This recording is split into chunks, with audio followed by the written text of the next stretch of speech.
So, hello, everybody. It is me, Demetra K, and I am sitting here with Donovan, the recovering Democrat Sadiq, and he is still the Black Yule Brenner. Did you grow at least a little bit of hair? No.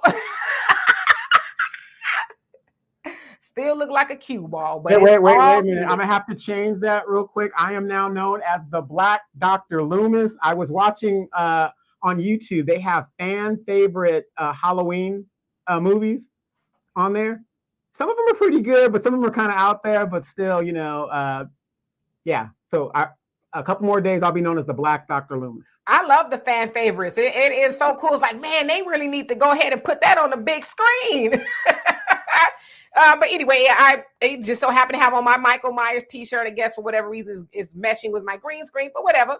It's one of a few that I have. But anyway, this is a Demetra K show where we promote Black love, knowledge, and understanding of all things that go on in the Black community to make us an even better people, with the emphasis on even, because we are great people, but we can always strive to do better. Once again, I'd like to thank Donovan for sitting here as he always does.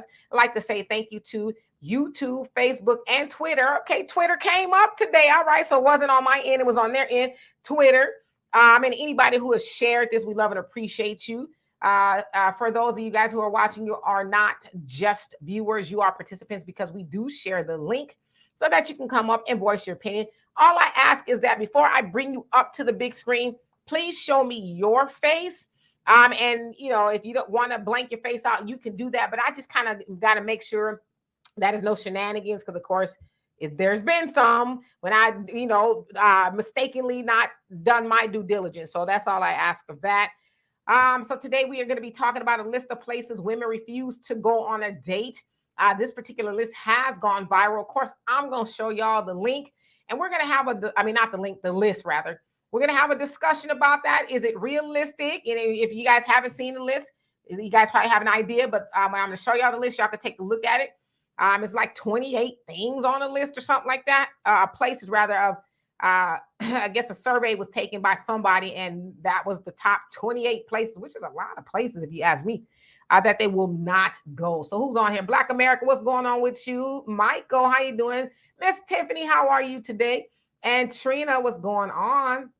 And Brother Reggie, how you doing? So Donovan, what say you before we get started? My goodness. I want to say again, thank you guys for tuning in to the Demetra K show. Do us a favor. There's a banner scrolling at the very bottom. If you so do wish to contribute, you can contribute in those ways. And as you guys know, YouTube takes 40% of all donations. So if you want to give your full donations to the Demetra K show, that is the best way to do it. That way you guys ensure that your donation goes to Demetra K and not the other man, as we know as the white man, or whatever you want to call him. Anyway, great to be back on the show. I never really left, so let's get that out of the way right there. I never really left. You guys always love to be entertained. Everybody loves the drama, but had a few things I had to take care of, some personal issues. Family, friends have passed away, and I was taking care of a little bit of that. And this is going to be an interesting topic, Demetra, for the simple fact that everybody's going to have an opinion on this, but I want the ladies to know this. If we are asking and we're the ones that are paying, you have two choices. Either you're going to go on the date or you're going to decline the date. It's just that cut and dry. So this list to me, right from the rip, is ridiculous because you're not the one paying for the damn date. But let's get into it. Yes, we shall. And Elder Gilbert, how are you doing this fine evening? And Yanni, what's going on? Yes, condolences to Donovan. Lost a good dear friend. They have a long history, and some of the history they didn't even know they had until they connected once they were both out of the service. And so it was a good dear friend of Donovan. So yeah, he will be missed. So anyway, okay, let's get to this list now. All right.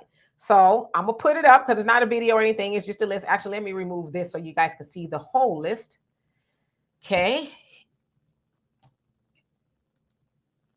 There is the list. Okay. So it says, here is a list of places women absolutely refuse to go on a first date to. And thank you to the ladies who reached out to me to help me on my list. Now, who this list belongs to, I do not know. Okay, I don't know whose list it is.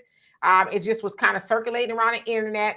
And I'm going to assume that it came about during the Cheesecake Factory debacle. Y'all remember where the woman went on a date and she refused to go to the Cheesecake Factory and it kind of went viral. So I don't know if that's where it came from, but I just kind of think that is pretty funny that cheesecake is on the top of the list. All right. So as y'all can see, can y'all see the list pretty good? If you can, maybe say yes or something like that. I want to make sure y'all can see it.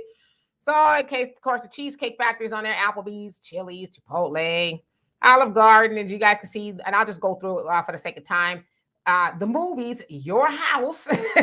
So they said, ladies said, I'm not going to your house on the first date. What else is pretty interesting on here? Any fast food chain, not going to do it. And they said absolutely refuse. So not going to any fast food chain. Let's see what else is on here. The gym. I think the gym is pretty interesting. Ladies are saying, I'm not going to the gym with you on no first date. Y'all can y'all see the list? Tigre, how you doing? You said you can. Yeah, you can see it. You can see it. Okay, because Tigre, you said you can't see the list. It should be up there. Get your glasses on. Get your glasses on like me. If y'all can't see it, I'll read some of it off to you as I'm doing now. Okay, so the gym is on there. That's number 15. 16 is church. The ladies are not going on no first date with you to church. What else? Said ice cream dates. Ain't doing nothing. Family functions, no. Don't invite me to your family reunion or your first date or Thanksgiving, Christmas dinner. I don't want to do that. I'm just saying this is what the ladies are saying. Absolutely not. Movie night, they not Netflixing, they not Huluing or Tubiing. Any of that stuff, they not doing that with you. Somewhere that requires a long drive, not necessarily don't want to do that with you on the first date. Now, mind y'all, this is the first date. Said no nightclubs, hookah bars, a bar just for drinks, the Waffle House, or sporting events. Now, of course, y'all can see all the other stuff that's in there. But to me, those are some of the more interesting things. Of course, number 12 says a buffet. Now, I'm going to hold my opinion until the end. I'm actually going to leave this list up here for a while so everybody can kind of just, get a look at what's on the list. But again, the ladies are saying, nope, no first dates. I'm not going on no first date with you. Out of 1 of 28 of these things on the list. So let me see who else came on here. Miss Tiffany, you say, wow, really first date is about getting to know one another. Yeah, but they're saying, you ain't gonna get to know me there. And Brother Samuel, I called you back. I know you probably went and you got busy, but call me after the show because we just keep playing phone tag or whatever. But I called you back. All right, so let's see here. Michael, you say Donovan, I offer my condolences. Yes, indeed. And Trina, he says, I'm never going on a date to church. I will hold my opinion, but Simone, how you doing? He says, where church will you go? The going? best spot if you want to get some thought. You tripping. Simone, you said, where are we going there? You know what? It's funny because I thought of that. I was like, damn, that's almost everywhere a person probably would go on a first date. And Mike, how you doing? He says, some of them heifers are going to be lonely as F. And Shaniqua, how you doing today? He says, hey, y'all, great seeing you both. Oh, absolutely. And Simone says, ain't nothing left but the beach and the hotel. Yeah, they ain't putting a hotel on there. You know what? You got a really keen eye. The hotel nor the beach is on there. And Tigre say, no church date. Brother Reggie says, these heifers is crazy and most likely single. I've been seeing a lot of conversation on the internet about it. Yanni says, who wrote this list and where do they want to go? And Black America, thank you so much for the donation. Love and appreciate you for that. You say ladies are going to be hungry and lonely. And Michael says, most women expect their dates to take them to an expensive restaurant because they expect men with money to treat them like queens. Uh-oh. And Tigre says, it's the thought that counts. And Donovan, you up next. Well, I'm going to say this because I have to agree. 28 places to go. Where else can you go? I mean, if you don't want to do that so I can get to know you, where we're supposed to talk at work? I'm working. You're working. Where am I supposed to get to know you? See, that's the delusion of a lot of these women. Not all women, but a lot of these women. It's like, okay, you make this unrealistic place, but yet, if you don't want to go there, where do you want to go? Some place where I got to spend $300 to get to know you, like, you're this. Ladies, I'm going to be real with you guys. And I know you guys don't want to hear this. There's a lot of poontang out here. Okay. There's a lot of it. Matter of fact, you guys outnumber us. You guys have got to stop thinking after God made yours, he broke the mold. There's plenty of it out here. And it's women like whoever put this list out that is misleading all these younger women to go astray, whatever, is going to get them ending up being single and on their own and just doing whatever there is. You're not going to get no husband. You're not going to get anything. With a list like this where we can't take you any other place, I mean, the only other substitution is behind the back of a trash can. And let me hit it and I'll go about my business. And it's just transactional. Ooh. I'm going to put up the link in just a minute. It's interesting because I saw Shannon Sharp, and I probably should have put that video up here. Shannon Sharp, again, I think it was with Chad. I think that's who they have a podcast or something like that with. But he was saying back in the day, he didn't have a lot of money. I guess this is before, he became a football star and all that. He didn't have a lot of money, and he took a girl on a date, and he said that he knew he was just going to order something small so she could get something. So he said he ordered, I don't know, I'm paraphrasing at this point, something small like some soup or something like that. And then he and the waiter was waiting on her to order. And he was like, "Are you finding something on there?" And she goes, "Yeah, I'm just trying to find what goes with lobster." And he was like, "What?" Because, he's already kind of like not having no money. And then he said something like, "Oh, sex goes with lobster," or something like that. Like, he said this when he was younger. But basically, if you ordering that kind of stuff, then yeah, something needs to go on afterwards or whatever. But I don't know. So anyway, Michael said women expect fancy things such as expensive restaurants, big homes, luxurious vehicles, lavish vacations, and material possessions. I would say some women do expect. Some women expect those things. Not all women expect those things. Some women are like, I think most women like, although that would be nice, but I'm not going to let that supersede the man. You know what I mean? All right, so let's see here. El Sanchez, how you doing? He said, "What up, Moni?" He says, "We see you out there, although everyone else might not ignore you. That's okay. I see you." I don't see Moni. Where is Moni at? We have not seen Moni on here. Do y'all see Moni in the comments at all? So Moni, I don't see you in the comments for whatever reason. You have been missing in action for a couple of weeks now. So I'm gonna look into it and see what's going on my end. I don't know. I don't see Moni, but yeah, we need to figure out what's going on with Moni. Thanks for bringing that to our attention. Shmita, how are you doing this fine evening? Says, "I guess they'll be staying their entitled, ungrateful single asses home then this generation. There's only a few places that are on the list that correct for a first date. And no-nos, your house, don't know. You like that, ain't about to get me Jeffrey Dahmer. The gym, you trying to call me fat. So you want to go there with me already? A family function, what you plotting on? A hooker / drinking bar. If we go into one of those, what you need me for, or I need you for? Yeah, because it's like bringing sand to the beach, right? Those things already exist at a bar. And Quicks, how you doing? He says Cheesecake Factory is fine. Shiloh says, "Lordy, Lordy, Lord." And Angela, how are you doing this evening? He says, "Hi, Dimitri and Donovan. Hope I spelled your name right." He says, "Good seeing you. Not going to the guy's house, too risky. What about a horse and carriage ride around downtown in cities where that's an option? Wouldn't that be nice?" That's kind of expensive. I only got $20. What's going on here?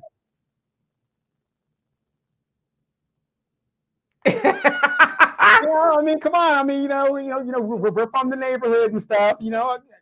Horse and okay, it's like, Dimitri, remember like in the plaza, they have the horse and buggy down there. But when the black folks controlled the area, you didn't have none of that stuff. Right. Yeah. I mean, I think that's a nice date. A horse and buggy. We get to, talk, especially in the winter and the fall where it's kind of chilly outside. You have your jacket on and maybe you can, move in just a tiny bit close. You don't really know them like that, but close enough to have a conversation. And El, you say, I think it's very unrealistic in terms of this list. It will be one thing if this was a doctor. You may meet people in general in your everyday walk of life at any of these places in general. Okay. And GA, he says, "There's more women than men, and were there the we men are and I guess you're saying, and we the men are the prize." Okay. And Simone says the opera, a play, a symphony isn't on there. Like people really talking at those events. Yeah, because you can't. I would think on the first date you would want to be able to have a conversation. Jamarcus, how are you doing this fine evening? And Ashley, what is going on with you? And thank you so much, Angela. Love and appreciate you for the donation. And Ella says, Demetra, I would like to know why you haven't said, yeah, so I don't see Moni on here. Donovan, do you see Moni on here at all? Yeah, we don't see Moni on here. So I didn't even see her last week when I watched the show. Or I haven't seen Moni on here in probably, I would say about a good 3 weeks to a month. So I have to see if it's something on my end why I don't see Moni. But my apologies, Moni. I did not even know that you were not we're not able to see your comments, but I will check into that. Okay, and Shamita says, Donovan, I was just thinking about that. So that was a response. And Michael says, some men would pretend to be rich to attract women on the first date. Yeah, that is true. Yeah. Well, Michael, that is what we try to tell these young girls about Pookie and Ray Ray. They've got the gold flashing, chains and all this other stuff, the nice car and stuff.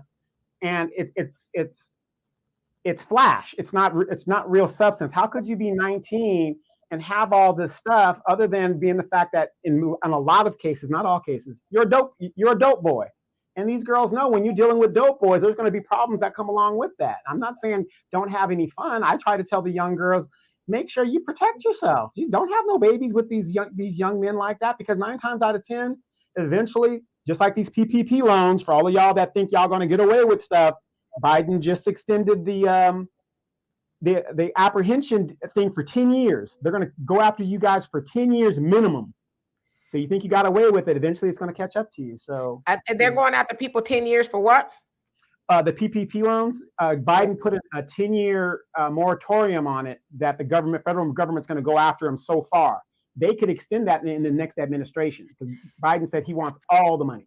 And that's why Biden needs to go to, because it's like I don't like to use the word hate, but I really hate Biden.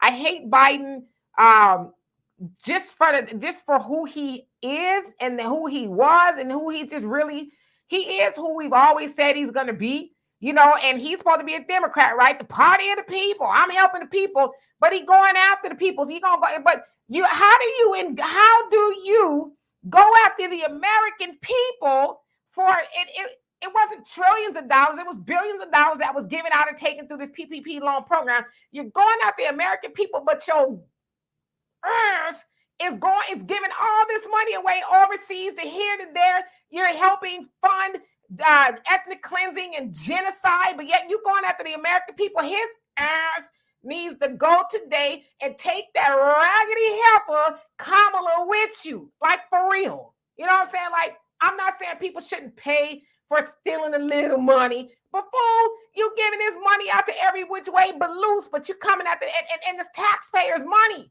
and you're coming after people, but you're giving it away. It doesn't make sense. Right. Well, the funny thing, I know we're not talking about PPP loans, but it is true. He extended it for 10 years for the federal government to go after those who fraudulently took the PPP loans.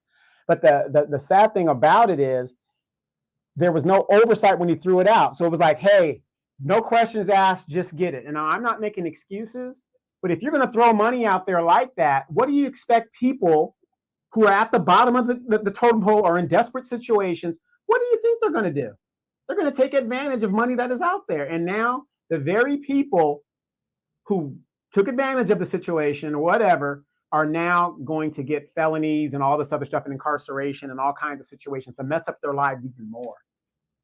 Yeah, I mean, and we're seeing people go to jail every day for it. I mean, and it wasn't just because the narrative that the news tries to formulate, or, the media, is that it was these poor degenerates taking the money. Nah, yeah, people who already had millions. You had congressmen that took it. Congress people, musicians, corporations. There's a lot of people who took this money who didn't need it, but you're going after people. And you're going to lock them up even after 10 years. And first of all, Biden, your ass ain't even going to be here for 10 more years. So hopefully the next person that gets in there be like, okay, we're going to squash all this. Because Trump, that happened under the Trump administration. He was like, here, take the money, go do whatever you need to do. And now, of course, he didn't say, be a crook, even though I'm sure a lot of his people took the money erroneously. And before, they weren't even publishing the list or none of that kind of stuff. But Then Biden and them came in the office. It's like, now we gonna, he's just a horrible, wretched person that is indicative of his people. Well, we got it. We got it. We can't let Trump come back. We got to vote. We got to vote. No, blue, no matter who. Demetrius, blue, no matter who. You must be a Republican. I mean, damn. Tori, how you doing? He said Cheesecake Factory is possible the most expensive on that list. And number one, who made agree with this list is comical. Dates are to get to know if I like to spend. If I don't, I'll save. Absolutely. And welcome, by the way. And Michael says, if most women want to go to expensive restaurants, they should pay for their own expenses. Okay, there's a different point of view. And Marvin, you say the same women who made this list will date dope boys, man. Yanni says, I'm old school, so we went to the bowling alley and Pizza Hut. It wasn't about the money for us. You say, and great conversation with no sex expectations, right? To me, on the first date, the sex comes up. The date is over, or we won't see each other again, unless it was something like technical. But if it was personal, then I probably wouldn't see the guy again. Because first of all, we having a conversation here up. We're not having a conversation here down. You know what I mean? I ain't never gave you, like, as a woman, I would never even give a man the indication that I'm all right to talk about that on the first date. You know what I mean? Especially at my big old age. You know what I mean? And Impervious, how you doing? He says, only Black community stress over this. You know how we do. And Ellie says, she just sent you a message and said hi. So apparently you must have gotten her taken off. No, listen. If I block people, it's like in real time. So I've not blocked Moni. I'll have to look and see if somehow she's on the block list. I do have moderators, but I can't see if any of the moderators blocking Moni. But I will check and see. But I put that on my mama. If I'm lying, I'm flying. That it was not me. And I don't believe it was Donovan that put Moni on the block list either. So, or whatever it is. But like I said, I can't see now because I'm on here, but I will definitely check it out. I actually made a note of it. So you say it's Demetri, the question is, why would you do that? And I did not do that. I promise you, I did not do that. Okay. Yeah, I did not see it, so forgive me. Michael said, Demetri, you should arrest Biden for financial fraud, obstruction of justice. I don't know how much power I have to do that to Biden, but trust me, if I could, I surely would. Shmita says, realistically, a first date is supposed to be to get to know someone. They're expecting a lot from someone who doesn't know them. I'm not about to give you my all when I'm not sure what I'm getting. Why should a man spend all of his money on you when he may never see you again after this date? I totally agree with you. And Simone says they can't catch people that are overseas because people that weren't in this country got loans too. Yeah, so it's just... It's like, why are you trying to punish the American people? He is just the evil. I think that's the Antichrist. I think the Antichrist has finally showed his face. And the Antichrist is Joe Biden. And his wench is Kamala Harris. Got to be. OG Patrice, how are you doing? Let's see. All right. So I see you, El. I'm going to take care of it. And Tori says, Demetri, what you're saying is making sense. Biden attacks Americans, but spend recklessly overseas. Yeah, but we need to see that. Like, this dude is going after his own people who are the taxpayers of the money. He's just here. Oh, Israel, you want to check? Oh, here, how much? That's all? Okay, I surely we could do more, right? He said, we trying to put us in and all that. And then, oh, Ukraine. Yes, how much do you need? Oh, immigrants? Oh, come on over. We're going to take care of you. Like he's saying it's this we thing. We're like, who is this we, right? But trust me, if Joe Biden gets back in the office a second term, America totally deserves what it gets. Well, unfortunately, I don't believe he will get a second term. I mean, Louisiana has already shown Black people, again, congratulations for you guys that are waking up. They sat out. A third of the Black voters did not vote. They said, hey, we ain't getting nothing. What's the difference? It don't matter, whatever. Some of them protest voted, whatever. I mean, the writing's on the wall, but you would think that the Democratic Party, if they are for the people, whatever, if you really think that they're for the people, you would see that they see that we need Black people to vote, and they would acquiesce. They would give in. Acquiesce. Acquiesce to what Black people are asking and demanding. Earlier today, I did a video cast on Matt Gaetz and the Crazy Eight. And I'm just going to say this real quick, just to be real quick. I want you guys to understand this. When you hear a Democrat tell you, well, we can't do nothing, we got to vote more Democrats so we can get what we want to get, that is total BS. Because Matt Gaetz and 8 people shut down the federal government. 8 people, the minority, shut down the federal government by taking the speaker out. So that tells you, you do not need a majority to get what you want. And then I don't blame them for shutting down the government. What better chance are they going to have to get what it is they're demanding as a small group than right now? They have all the leverage right now. So when you got 64 CBC members and there's only 5 votes, 5 Congress members that control who gets control of Congress, why doesn't the CBC use their leverage to demand what we want? 2 Asian Pacific senators were able to get an Asian crime bill based on Joe Biden. If you don't give us what we want, none of your legislation is going to pass. And guess what? They got a crime bill on the first try. So you guys think about that. Moni, I see you now, so I don't know what happened, but you're here. You say, welcome back, Donovan. I hope you can see my message. I've been really missing you. I hope that you will start doing some lives. You bring a lot of great topics. I've been one of the first to say hello. Yeah, this is the first message that I see of you, so I don't know what happened, but we are glad you are back nevertheless. Yes, Moni is a one of the, I say, first supporters on the show. So yeah, absolutely. We love you here. So we would not get rid of you for anything, even though you accuse us of being Republicans. Brother Reggie, you say segregationists, Biden and the list making heifers all need to go. So they need to go right with them. You crazy. Okay, let's see here. Yep, Moni, see messages. And so you're talking to Tori. And you also say we need to do what the Crazy Eight did to get our reparations. Yes, indeed. And Fly Guy, how you doing? All is well. Hope all is well with you as well. And Star Child says, I didn't vote for Biden. If he run again, I'm not voting for him. Yeah, he's toast. Latrell, how you doing? Says, this list is stupid. The high-class women will be lonely and alone. Oops. And let's see here. And Jay, how you doing? Says Gates and his crew forced the vote.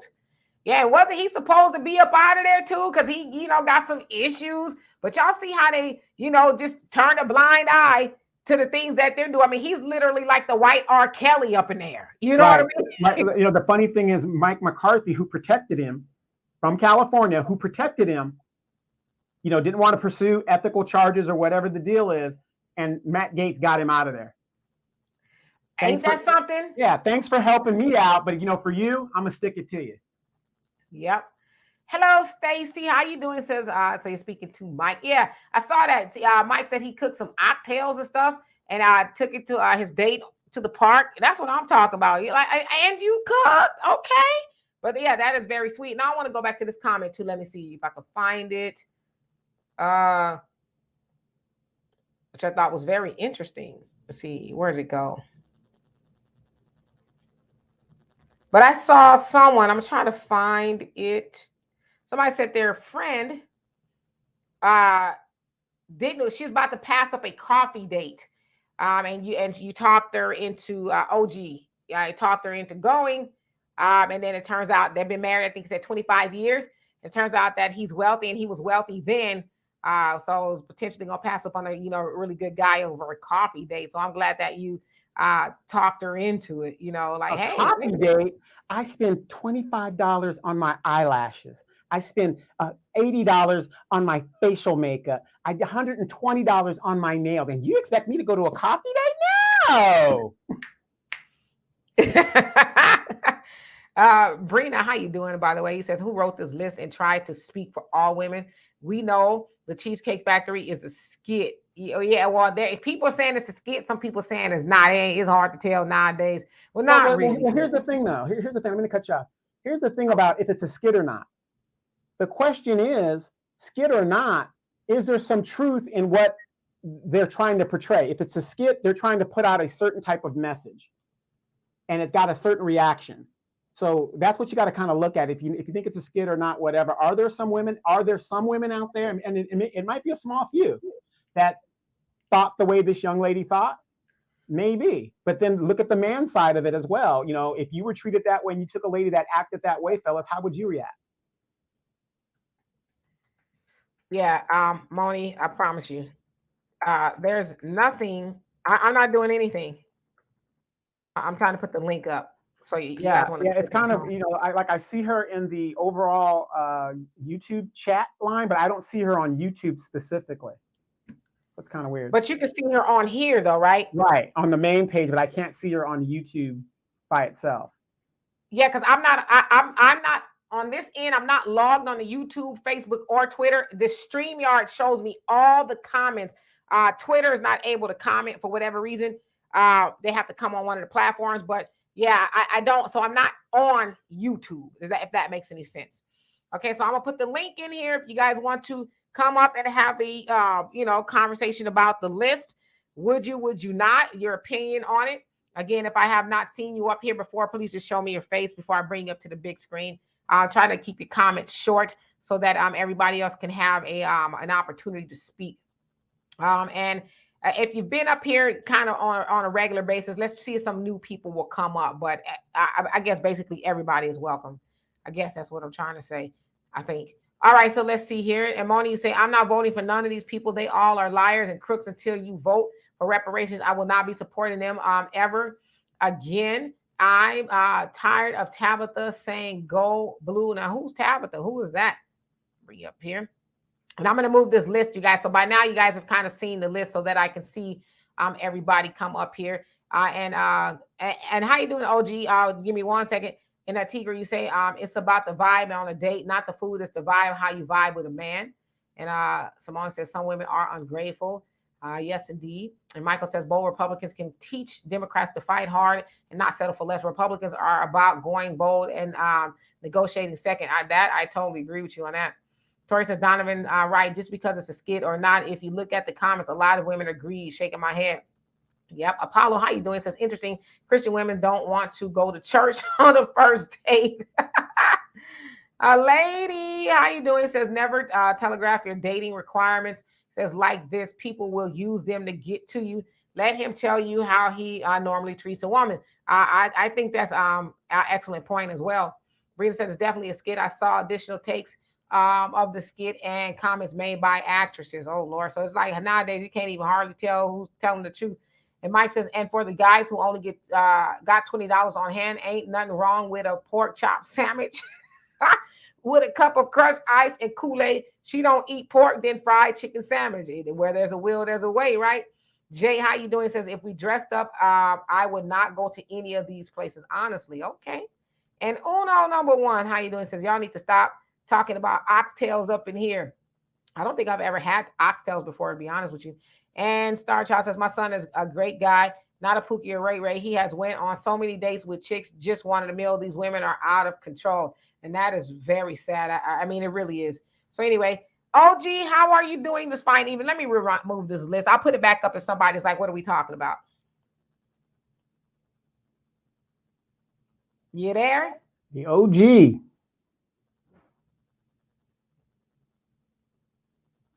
She probably went to the kitchen real quick. She'll be right back. Yeah, I see her mic is on, but I don't see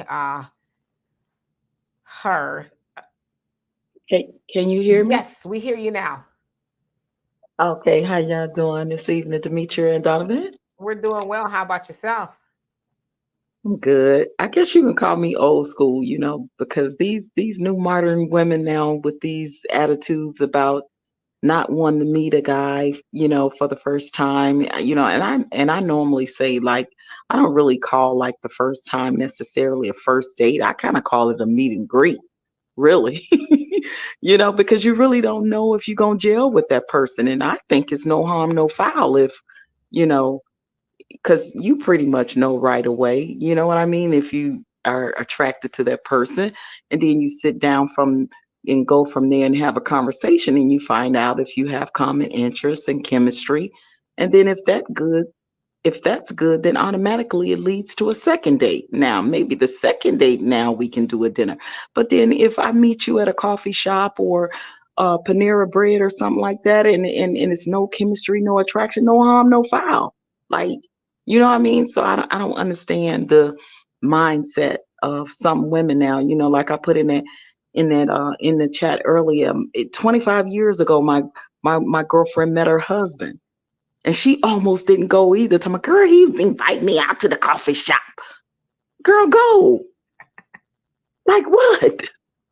If you don't like it, you can get up and walk away. You can make an excuse. I can call you and say it's an emergency. Like what? Like, and they've been married for 25 years now. He was wealthy then.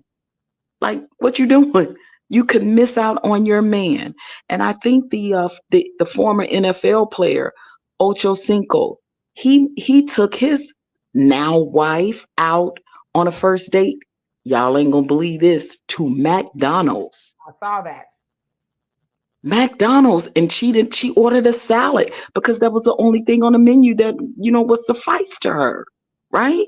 But he was doing it to test her as a woman. And some men, unfortunately, will do that because that man is wealthy. Men don't want to know that you just want them only for their wallet, right? You know, so what are some of these women doing? And he said he knew that she was the one, and they are married now. Well, let me ask you this, OG. There was an old saying that just because you can doesn't always mean you should. You see what I'm saying? So a lot of these younger women or people like that, yeah, you could order the biggest thing on the menu, which is great, but does that mean you should? Just because you can, right? Right, Donovan. Exactly. I agree. I went out on expensive dates with guys to restaurants, but just because the restaurant is upscale and the menu is all high price, I didn't order the most expensive thing on the meal. If I wanted baked chicken, I ordered baked chicken. Like, what we doing? Right, but also as an old school person, I'm not trying to, be disrespectful to anybody, their circumstances.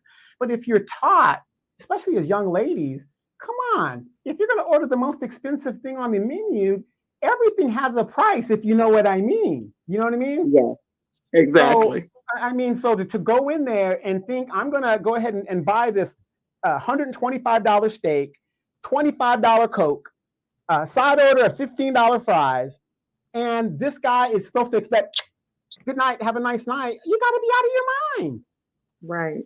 I agree. Well, y'all know how I feel about that. You buy me a lobster and steak, my brother, don't mean that you get to get what's under my skirt. Yeah, that's true.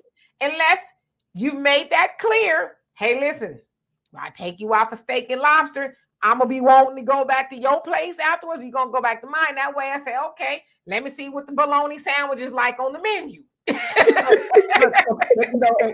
that's a great analogy. Now, like I said, men and women, we send signals to each other. If a woman, to me, is ordering expensive things off the menu, that kind of sends me a signal back in the day, OG, I'm going to go with you, back in the day, that she likes you. That she likes you. It's going well because, a real woman, just because you can, doesn't mean you would. You know what I mean? If you had anything about yourself. So it's like you're sending a signal. So I wouldn't mind paying for the thing if I know there's going to be a second date. That tells me not that I'm going to get sex, but, oh, wow, I might see her down the road. That's kind of telling me, oh, she kind of likes me. We have a good rapport going on here. So maybe there's a second date coming down the pipe. Now, if the girl's like, no, I just want some salad and just the water, that tells me right there she's not interested.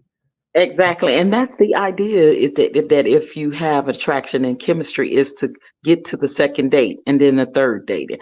I mean, if you're more concentrating on where the guy is going to take you, how the menu looks, and how much he's going to spend on you, you already going in with preconceived notions that are nothing but you want that man to leave with his wallet. And, and I'm kind of tired of, the nuances of how black men especially black men need to stop leading with their wallets or their penises, because they tend to do that, and that's sending the wrong signal to the women. And then a lot of these younger, I'm gonna say the younger generation of modern women, you always talking about how independent you are. You got your own money, you got your own this, you got your own that. How about get your own meal? How about that? How about splitting the meal with a guy sometimes? Surprise him. How And about paying for the meal sometimes? And I mean further down into the dating pool or relationship. There's nothing wrong with that. but the thing too is, like you said, stop leading with your wallet and your other thing. But I That think, part. yeah, everybody involved, the man and the woman, needs to make it clear. The purpose of us hanging out is to get to know each other. It's not, unless the man he's got it like that, he wants to do that. And I've always said, I don't think men should take a woman out to a expensive dinner on the first date. I don't think a man should take a woman anywhere like that unless she is now his woman. That's the kind of money you spend on your woman. But if I'm getting to know you, yeah, we gonna have some coffee, or we might go somewhere that's decent, but I'm not gonna go below no whole paycheck on you and I don't know you. I might not even Mm-hmm. like you, and now I'm pissed off because I spent the whole month's rent on Done spent the impressing grip, you, and you as they didn't say. Done impress spent the me. grip. I done spent the grip, as they say. That's what the men say. I spent the grip on that day. A quick story. My sister Shamita, me and her had our military career together. We had just joined the Air Force together, and she got stationed in New Hampshire, and at Pease Air Force Base, and she invited me to come over there and stuff like that. And it's a quick story. And we're having, I'm just an airman. Me and her grew up in Japan together, and she's ordering the crab legs. I'm like this. I'm just horrified. She grabbed the crab legs, but I didn't mind because again we knew each other and stuff like that. It was no big deal. But It's just Donovan, it's the same thing if you at a bar and you offer to buy a woman a drink and she gets the most expensive drink on the menu. Normally she wouldn't have gotten that, but just because the man is buying it, she goes all out when normally she's only a Moscato woman, a cheap glass of wine woman. Like really, like Triple. like we women, yeah, we got to stop at something. Like, come on.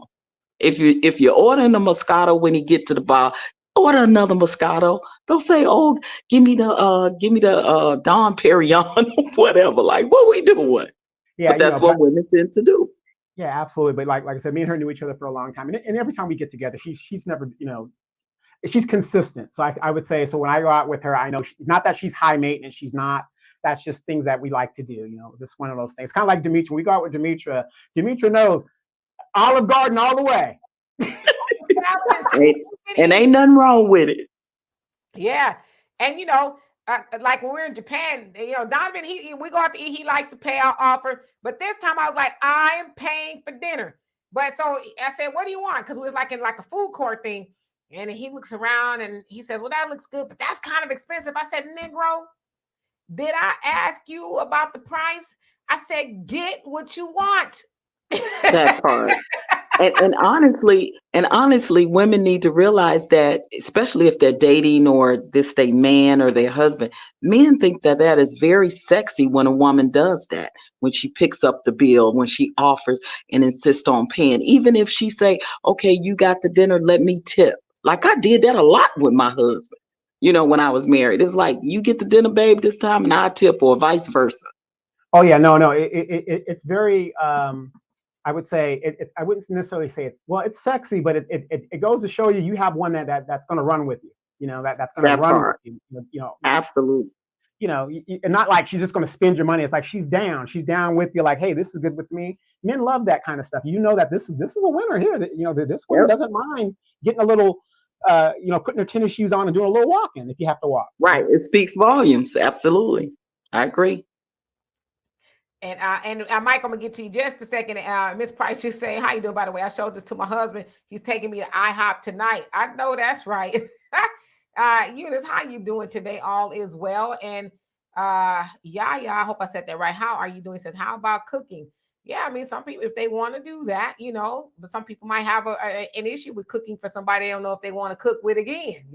Well, yeah, and you have to remember, the sign of the times. I mean, you got people that you don't know who they are. They might snap. I mean, there's been a lot of ladies that have been disappeared, sex trafficked, or whatever because the sign of the times that we're in the day. So it's just like in the Cheesecake Factory skit. Remember, supposedly she had to wait. The guy had to wait an hour downstairs because she didn't know him like that. So I could kind of understand why a lot of people don't want to cook and you just met this person and all that other stuff.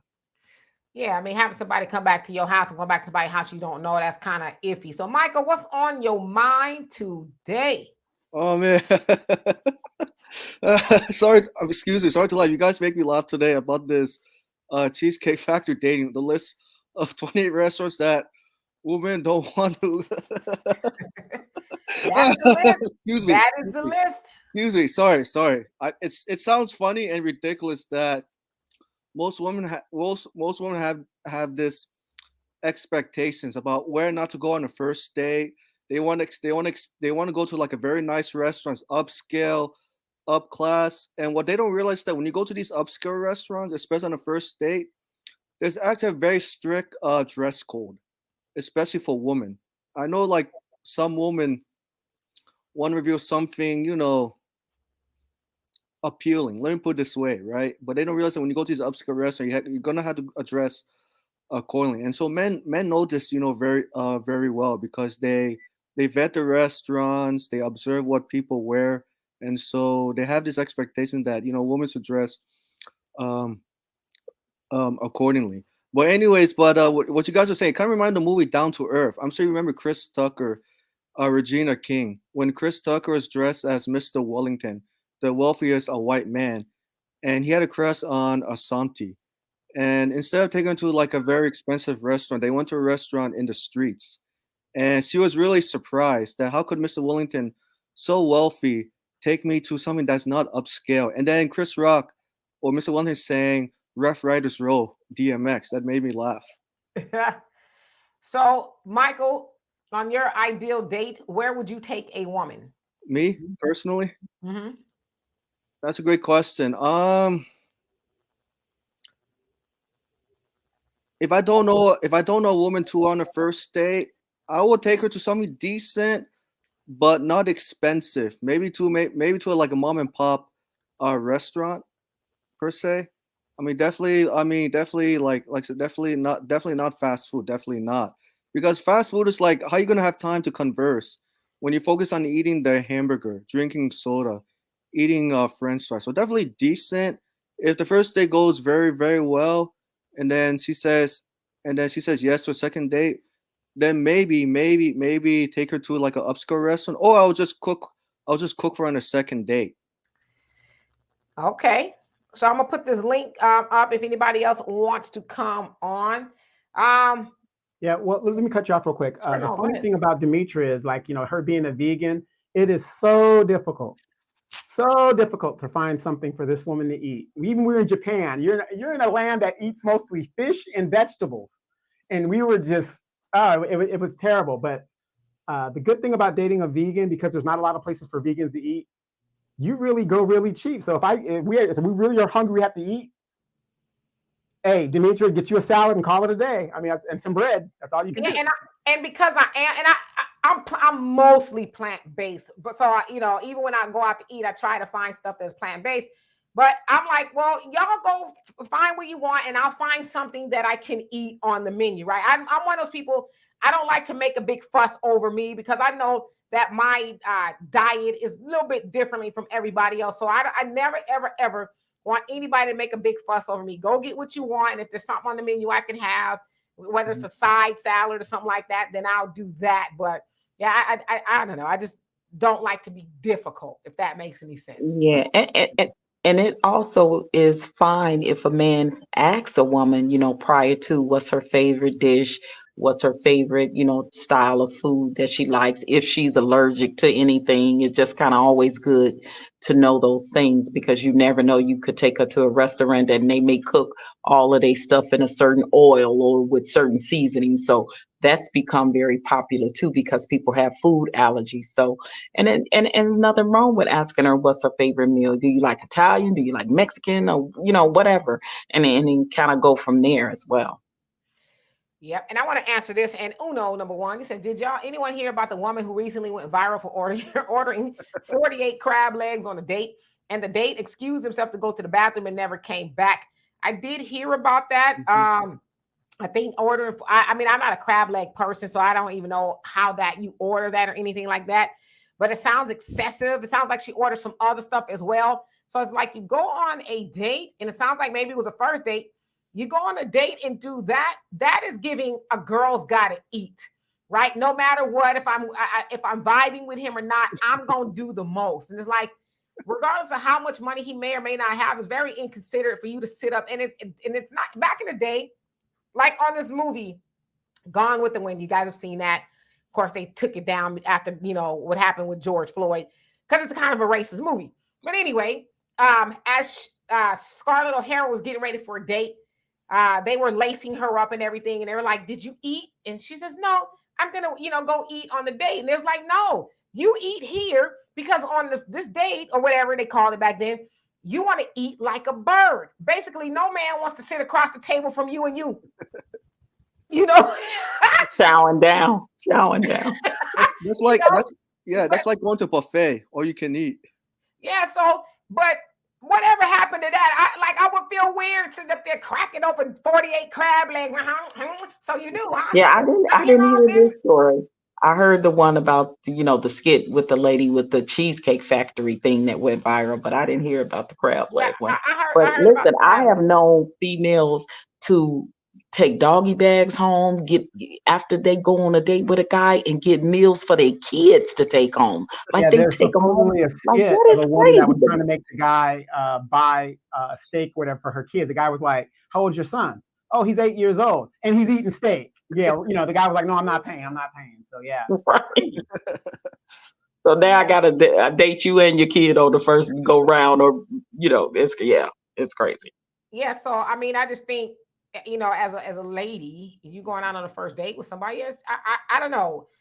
I just don't think you should do those things. That was definitely giving come up. I'm a come up. It's just, to me, it's just so uncouth and just classless for you to sit up behind, like, you gonna literally sit up behind 48 crab legs and some whatever else you order. You gonna eat that? That don't even look right. It just don't to me. Well, did you see the oyster skit when she was just slurping all in the skit? I was like, what kind of guy is going to sit in front of a woman that's going, it's like, if you got bad thoughts, sexual thoughts, that might be one thing. But damn, if I see a woman doing all that, I'm just like, this ain't gonna work. Yeah, I saw that clip, and then the date left after the lady slurped 15 oysters. I think it was like 20 a dozen. Why would you want, as a lady, be on the first date slurping? I don't want to give you no wrong ideas about me, okay? Right. Like, what do you guys think when two couples go on a date at a buffet? That's not the way to go, right? Okay, so I'm gonna put the list up. Okay, I'm gonna put the list up, and I'm gonna get back in these comment sections. I see y'all. But let me ask you this real quick about the list, Demetria. Go ahead and put the list up. Let me ask you this about the list. What do you think it's based on that list? What do you? Well, you haven't got to it yet, so we're going to wait till you get to it. But don't forget to tell us what you think is a good place to date. Okay, so I'm finished. Okay, I just want to acknowledge everybody on here really quick. Let's see here. Easy, I didn't say to you verbally, how you doing? And Ja, how you doing? Me, how you doing? It says a picnic basket full of fried chicken with a couple of sides. National park, a blanket near water features such as a river, lake, or falls. Okay, that's pretty good. Angela says, were you on a date with Demetria Donovan? Is that what I'm? No, we were not on a date. We were in Japan. When I lived in California, Donovan and I would, go out to eat and stuff a lot. But no, it wasn't a date. We're at a restaurant. Let's see. Well, actually, the funny thing is we would do our show in the mornings, and it'd be afternoon, and it'd be lunchtime. So we would always do the show, then go to lunch, and then that'd be the end of that. So, my Amanda's on the chat. I saw that picture of you at the Tony concert. I need your copies of the pictures. G-Man said it was 48 oysters, lemon drops, and a meal. So the lemon drops is the martini. Yeah, and a meal. I wouldn't even snuck out on her. I'd be like, "Help, you crazy? I'm out of here." Hello, how you doing? I'm just saying hello to everybody. A lady, I want to put your comment up. It said the crab thing was also a skit. Okay, I hope so, because come on. All right. Let me just skip down so I can catch up, and then I can go over my list. Denise, how are you doing today? He says, I thought it was Oyster Rockefeller. Is that a place? Kiki, how you doing? Says, hey, Dimitri and Donovan. Hey, peeps, what's the list? Okay, so hopefully you can see the list here. I'm gonna remove all this in a minute. You say I'm so over all this relationship stuff on blue apps. Shaking my head is just so exhausting. Just do whatever makes you happy. It's so simple. Shaking my head in the words of Martin Lawrence. Damn. All right. Okay. Let's see. All right. So I'm at the bottom and so she take me to the gold. Yeah, my sister loves to go to Corral. Take me to the Golden Corral, 3:30, so you can pay lunch prices, and we get the steak at 4. See, yes, anything you want, my queen, you can get it. You can get it. Wait a minute, look, and y'all better not hate on Applebee's either. They got the twofer. All right, okay. So let's go over this list real quick. Real quick, especially these brothers that are veterans. That is the best time to take a girl on the date because your meal is going to be free, and sometimes both of the meals are free. All right, so here go the list. I'm gonna tell y'all where is an absolute. Hello, Zarai, how are you doing today? An absolute no for me, okay? And it has nothing to do with the man. It's just a no for me, okay? Let's see. On the first date, right? I probably would be opposed to the movies on the first date because it doesn't leave room to talk, right? You're not going to be in the movies talking because then it'd be rude. I agree with that. Yeah, so people get mad. I would not be in the movies at the first date. I agree. Your house. Now I ain't going to your house That because somebody said you could Jeffrey Dahmer me. I might Jeffrey Dahmer you. And you don't want to be at somebody's house on the first date because then it leaves the, well, I'm here, you're here. We had a little to drink. You don't want to have a one night stand. I'm just saying for me, I don't want to do no one night stand. Okay. I want to be in control. All right. Fast food chain, it just depends on what it is, right? Because I'm one of those people don't like fast food too much. It just depends on what it is. Right. I agree. Let's see what else. Now I ain't going to the gym either. I'm gonna tell y'all why I ain't going. I'll be ready to say that too, Demetra. Yep, I'm gonna tell you why. Because I do go to the gym. I just ain't been in a couple of days. Okay, just to be transparent, I do go to the gym. I would not want to go to the gym on the first date because I want to be cute. Right. And you like we're gonna be lying to kick it at the gym. Like, oh, this 5 weight is so heavy. So when I'm at the gym, I look rolled hard and put away wet. I'm sweating. My hair is probably not combed. So when I go on a first date with you, I want you to be looking at me like, damn. That part. Okay. I agree. And I go doing the butterfly thigh machine at the gym with you as we have the conversation. So the gym, church, no. Nope. No church either. Yeah. Because your church or my church may be 3-4 hours, and if I can't tolerate you that long, like, nope. Yeah, and I'm gonna give you the Baptist finger, and then probably the other one when I see you on the streets for taking me to the church. So I'm not going to the church with you, just because I just don't want to, right? But then, ladies, sometimes you got to think you might want to take him to the church maybe on the second date because then if he's you got a devil with you. Right. Okay. So let's see what else is on here. Family functions now because there's too much assumption going on. So how long y'all been dating? Oh, I agree. We gotta get married. Yeah, and then if your mama is a battle axe, I don't want to know that on the first date, right? So. Right. So I don't want to go to no family function on the first date because I don't know you. I agree. I don't want to get to know all y'all at the same time. So I ain't going to your family function. I'm sure they're lovely people. Movie night, Netflix and chilling. Now that's kind of at one of our houses. That's your house. Yeah.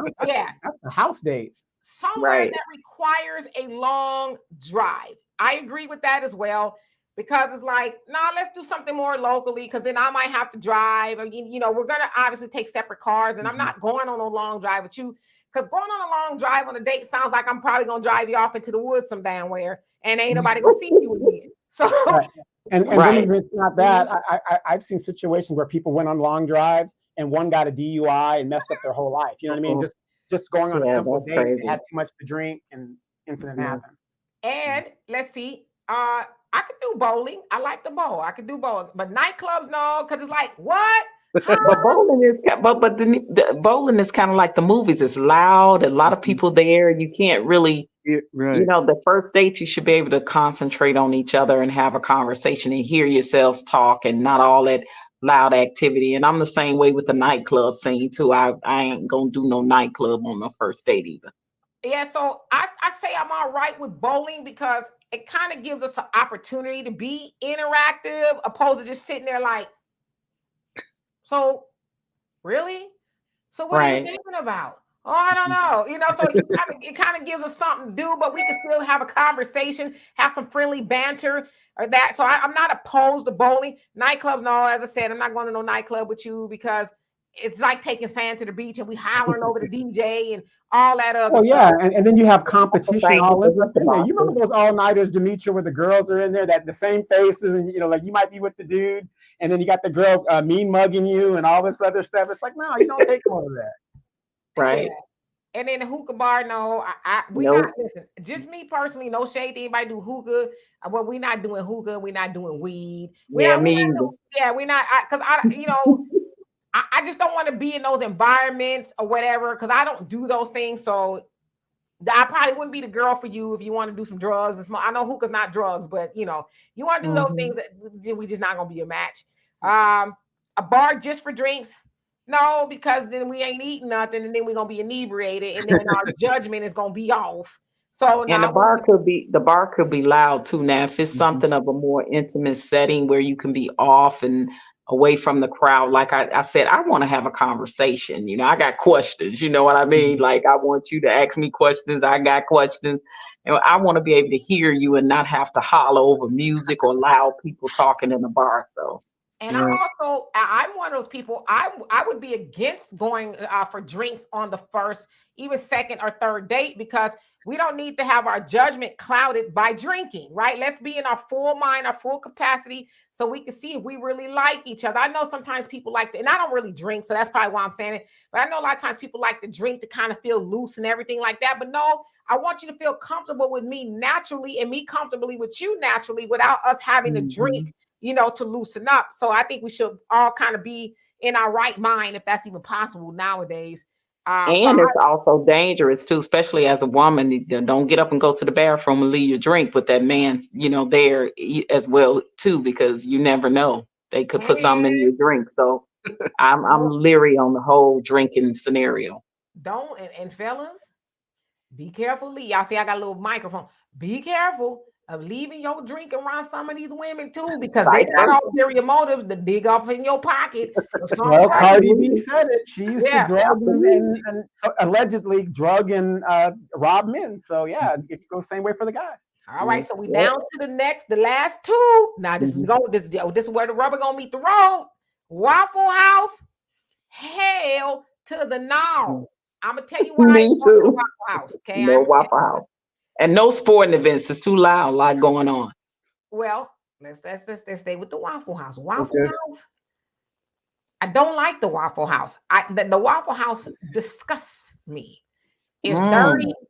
It's nasty. Not the food is all right, but I can't eat. Which Waffle House you been to, Demetra? It's filthy. There's one in Houston. It's filthy. I went like 6-7 months ago, and I just kept wanting to, because the floor was dirty, the counters, like under the bar thing, or how you sit when you sit your food, and it was filth all on the floor. There was like a hair dangling from a chair because the Waffle House don't close, so they kind of just doing what they can. So I was grossed out, so I would not do the Waffle House. Sporting event, it depends on what it is, because sometimes they are loud or whatever the case is.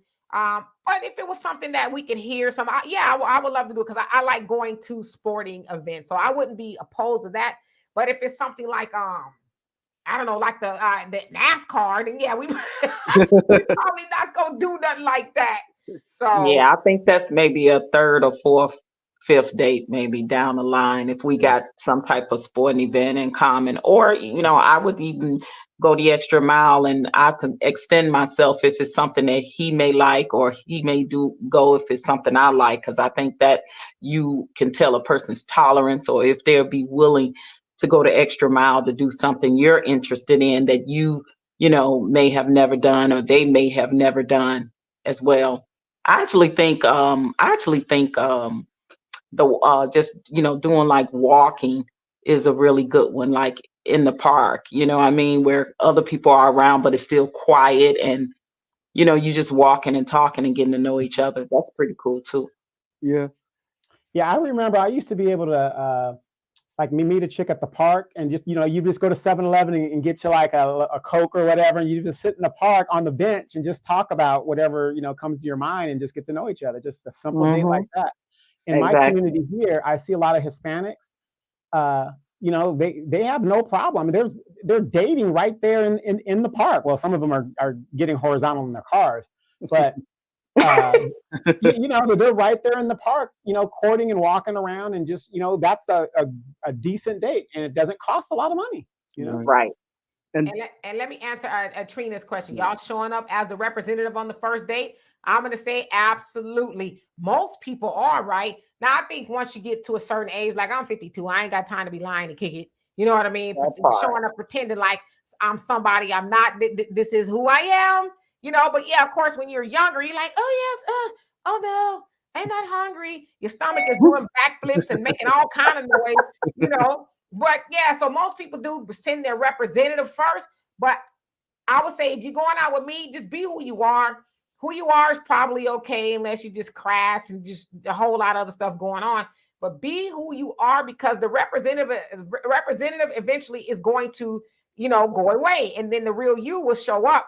So I would say don't do that to people. Just be who you are. If you got a car that ain't so hot, all right, I'm gonna find out that you're driving a bucket anyway. Just keep it real. I'm not gonna judge. I will judge you if you lie to me, and then you know you come to pick me up when we're dating, and it's like, golly, you want me to get in that?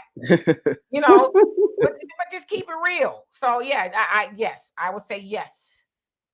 Let's see here. Let me get through some of these comments, y'all. Where did it go? I'm behind the comments. Okay, let's see. Eunice, she said, my husband and I, that was our first date. It was going to the movies. It was awesome. It was really romantic too. And we went for a walk afterwards. Yeah, I mean, it could work. You know, I guess I'm just real talkative, so I'll be wanting to talk. They'd be like, be quiet, lady. Yanni says, I think this list was written by Evelyn from Basketball Wives, actually ex-girlfriend's edition. Damn. Tiggery says, no movie. You don't have time to get to know each other. Yeah, unless you're going to, like I say, go for a walk or something afterwards. Miss Price says, only place I might not go is their house, Netflix, and chill, and not on a first date.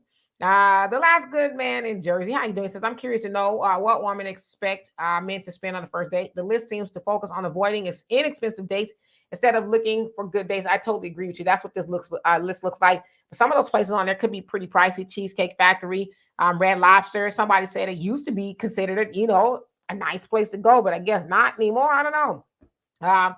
But yeah, that's what it seems like. And Brina said, a family function may give you some clues, but I have to say no. Yeah, because I'm trying to get to know too many people at once, including you. You know, Easy says, I would take you to Salada. Okay, I like Salada. It's pretty good. I've gone to Salada, but I'm like, I can make this at home. But yeah, I would definitely go to Salada. Yeah. Mm-hmm. Oh, Dimitra. So, quick question: the sporting events. I would think sporting events will be very expensive because I know tickets are so expensive to go.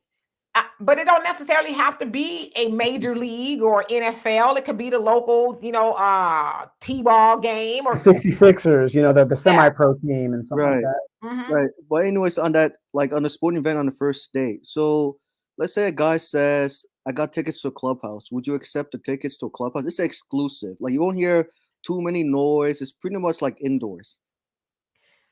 So would I go to that? Yeah, I would go to that. Yeah, I mean, you know, the clubhouse or whatever at a sporting event is pretty nice and exclusive. It's sometimes it's closed off, so it just depends. I think from the first date, we're interested. We're trying to get to know if we want to go on a second date. So Right.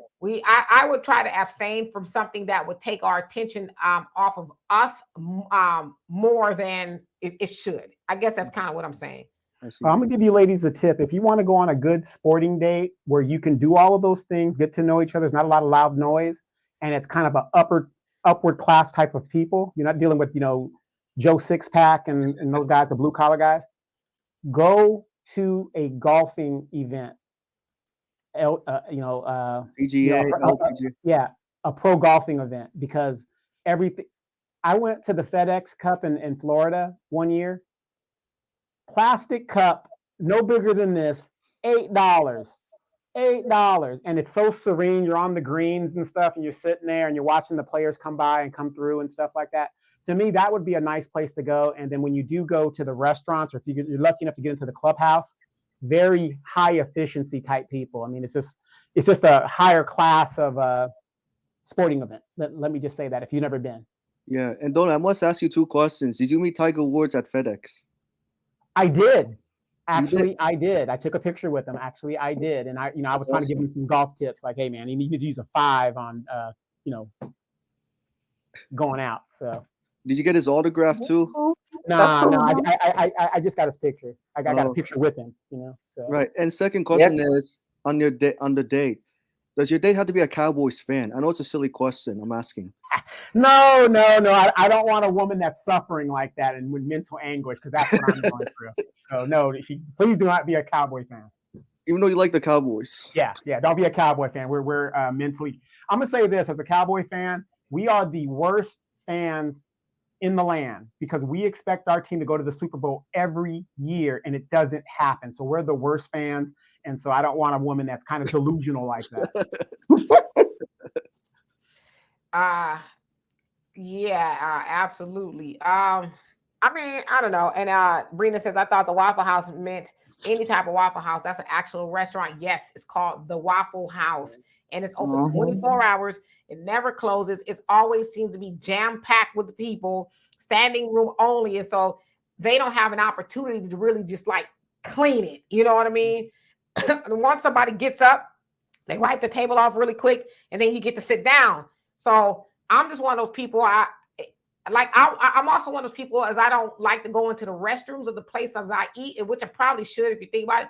Because if I see something, just even a little bit of something that's off, I'm probably not gonna want to eat there. You know what I mean?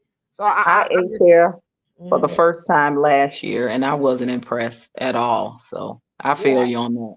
Yeah, you can. I don't know. Waffle House, and then that might check me off on a lot of people wanting to go out with me. I'm sorry, but Waffle House, I never ever want to even drive by one again. Angela says, I like me's suggestion of picnic, weather permitting. That's the best fit for the weather, just not in Central Park. Yeah, I was just getting ready to say that was years ago. That was me and my husband's first day. We not the picnic part. We actually picnicked later, but we did the walk in the park and had ice cream, and it was just the most beautiful, calm and serene. Like you really can get to know each other and have that good, in-depth talk, conversation, intellectual, stimulate. We talked about everything, so we got to know each other on the level of politics and faith and family and all of that. And I think now when they go on these dates, these are not the conversations they even have. And then you find out that you're not compatible in a lot of ways with the other person, whether it be by culturally, religion, politics, or whatever. And those are deal breakers for some people, right? Yeah. And, I must tell you guys this about me. I'm not like regular people. I don't like grass. I have a phobia of grass. And it's weird. I could cut the grass. Like if it's my own grass, I could cut the grass, but I don't like grass. Like if I have to walk on grass, I will walk on the street and then go to the sidewalk when the sidewalk comes up. It's just, I don't know where I got that from. So I probably could do a picnic on the grass, but I just need to make sure there's nothing in the grass. Like people let their dogs do. Yeah, the whole poop thing, not in fear of stepping in the poop. It's a lot. Grass just freaks me out for some reason. Maybe I need to talk to somebody about that. Picnics are very romantic, though. If you do them old school, take the picnic basket, have your fried chicken, with some grapes. You feeding each other the grapes. You're listening to the radio, or maybe take a little small barbecue grill out there. That's the type of stuff me and my husband did when I was married. So that's the real cool stuff. Yeah, I mean, and that's cute, but like somebody else said too, food is very expensive.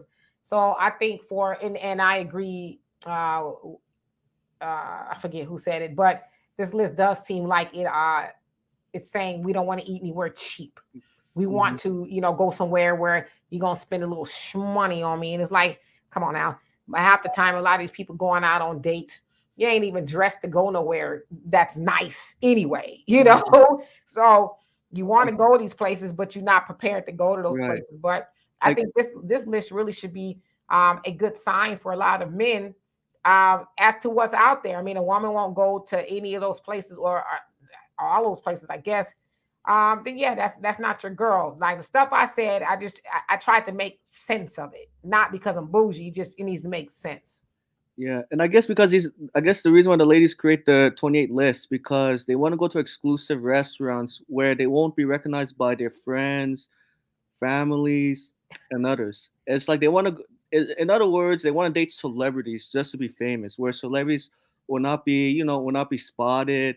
But 9 out of 10 times, celebrities are going to be spotted wherever they go, especially in California. And they be all on social media, while they on the date, after the date, posing pictures, posting it on on social media, especially if he took her to a really high-end exclusive. Girl, look, he took me to click, and then posting it on the Instagram. It's crazy. Yeah, but the sad thing is, it's obvious that the people that made this list up are younger women, and unfortunately, they expect Ray Ray, Pookie, and B-Nut to take them to these high places, and most of those guys don't want to go to those places. They're pretty, believe it or not, Ray Ray, Pookie, and B-Nut, they're pretty good with their money. They just don't trick it off like it's nobody's business. They need some of that money to go flip some more stuff with it. So that's what kills me about these younger girls, with the unexpected realization that the men that you want don't do the things that you expect them to do in places like that. How many, Demetri, a good example, at the Mission Inn in Riverside, how many Ray Ray and Pookies have you ever seen in there? I can't say that I've seen any in there. Exactly, high-end places. But these younger girls want these hood dudes and these street dudes, and that's fine if you want them. But to have that expectation is totally unrealistic. Mm-hmm. Black America, what's on your mind? Hello, good afternoon, everybody. Can you hear me? We can hear you. How Good are afternoon. Good afternoon. All right, I'm Good fine. evening. Dimitri, would your daughter go for a walk in a park on a date? Is she there? Can you ask her, would she go for a walk on the park on a date? Okay, hold on. Deanna? I don't know if she's still here. Deanna? Not only a date, the first date. I'm going to ask her. I don't know if she's here. Deanna? Maybe she's not here. I don't know. Oh, wait, here she comes. Black America, go ahead, ask her the question. Hey, little Miss D, what's happening? We're having a conversation, and I have daughters that are your age, and I already asked them, would you go for a walk in the park for a first date? I have before. She's a rare one. Somebody, you need to figure out a way to get her married. You need to get out of Texas and go to a state where it's real people so you can get married. Oh, trust me, she's trying to leave every day. I'm telling you. And no disrespect, Miss OG Patrice. Women don't move like you guys do. You older birds, women don't do that same stuff no more. Walking in the park, ice cream. These younger women do not care about anything like that. No, Thank God most of my older boys are married. I got one, he kind of lagging.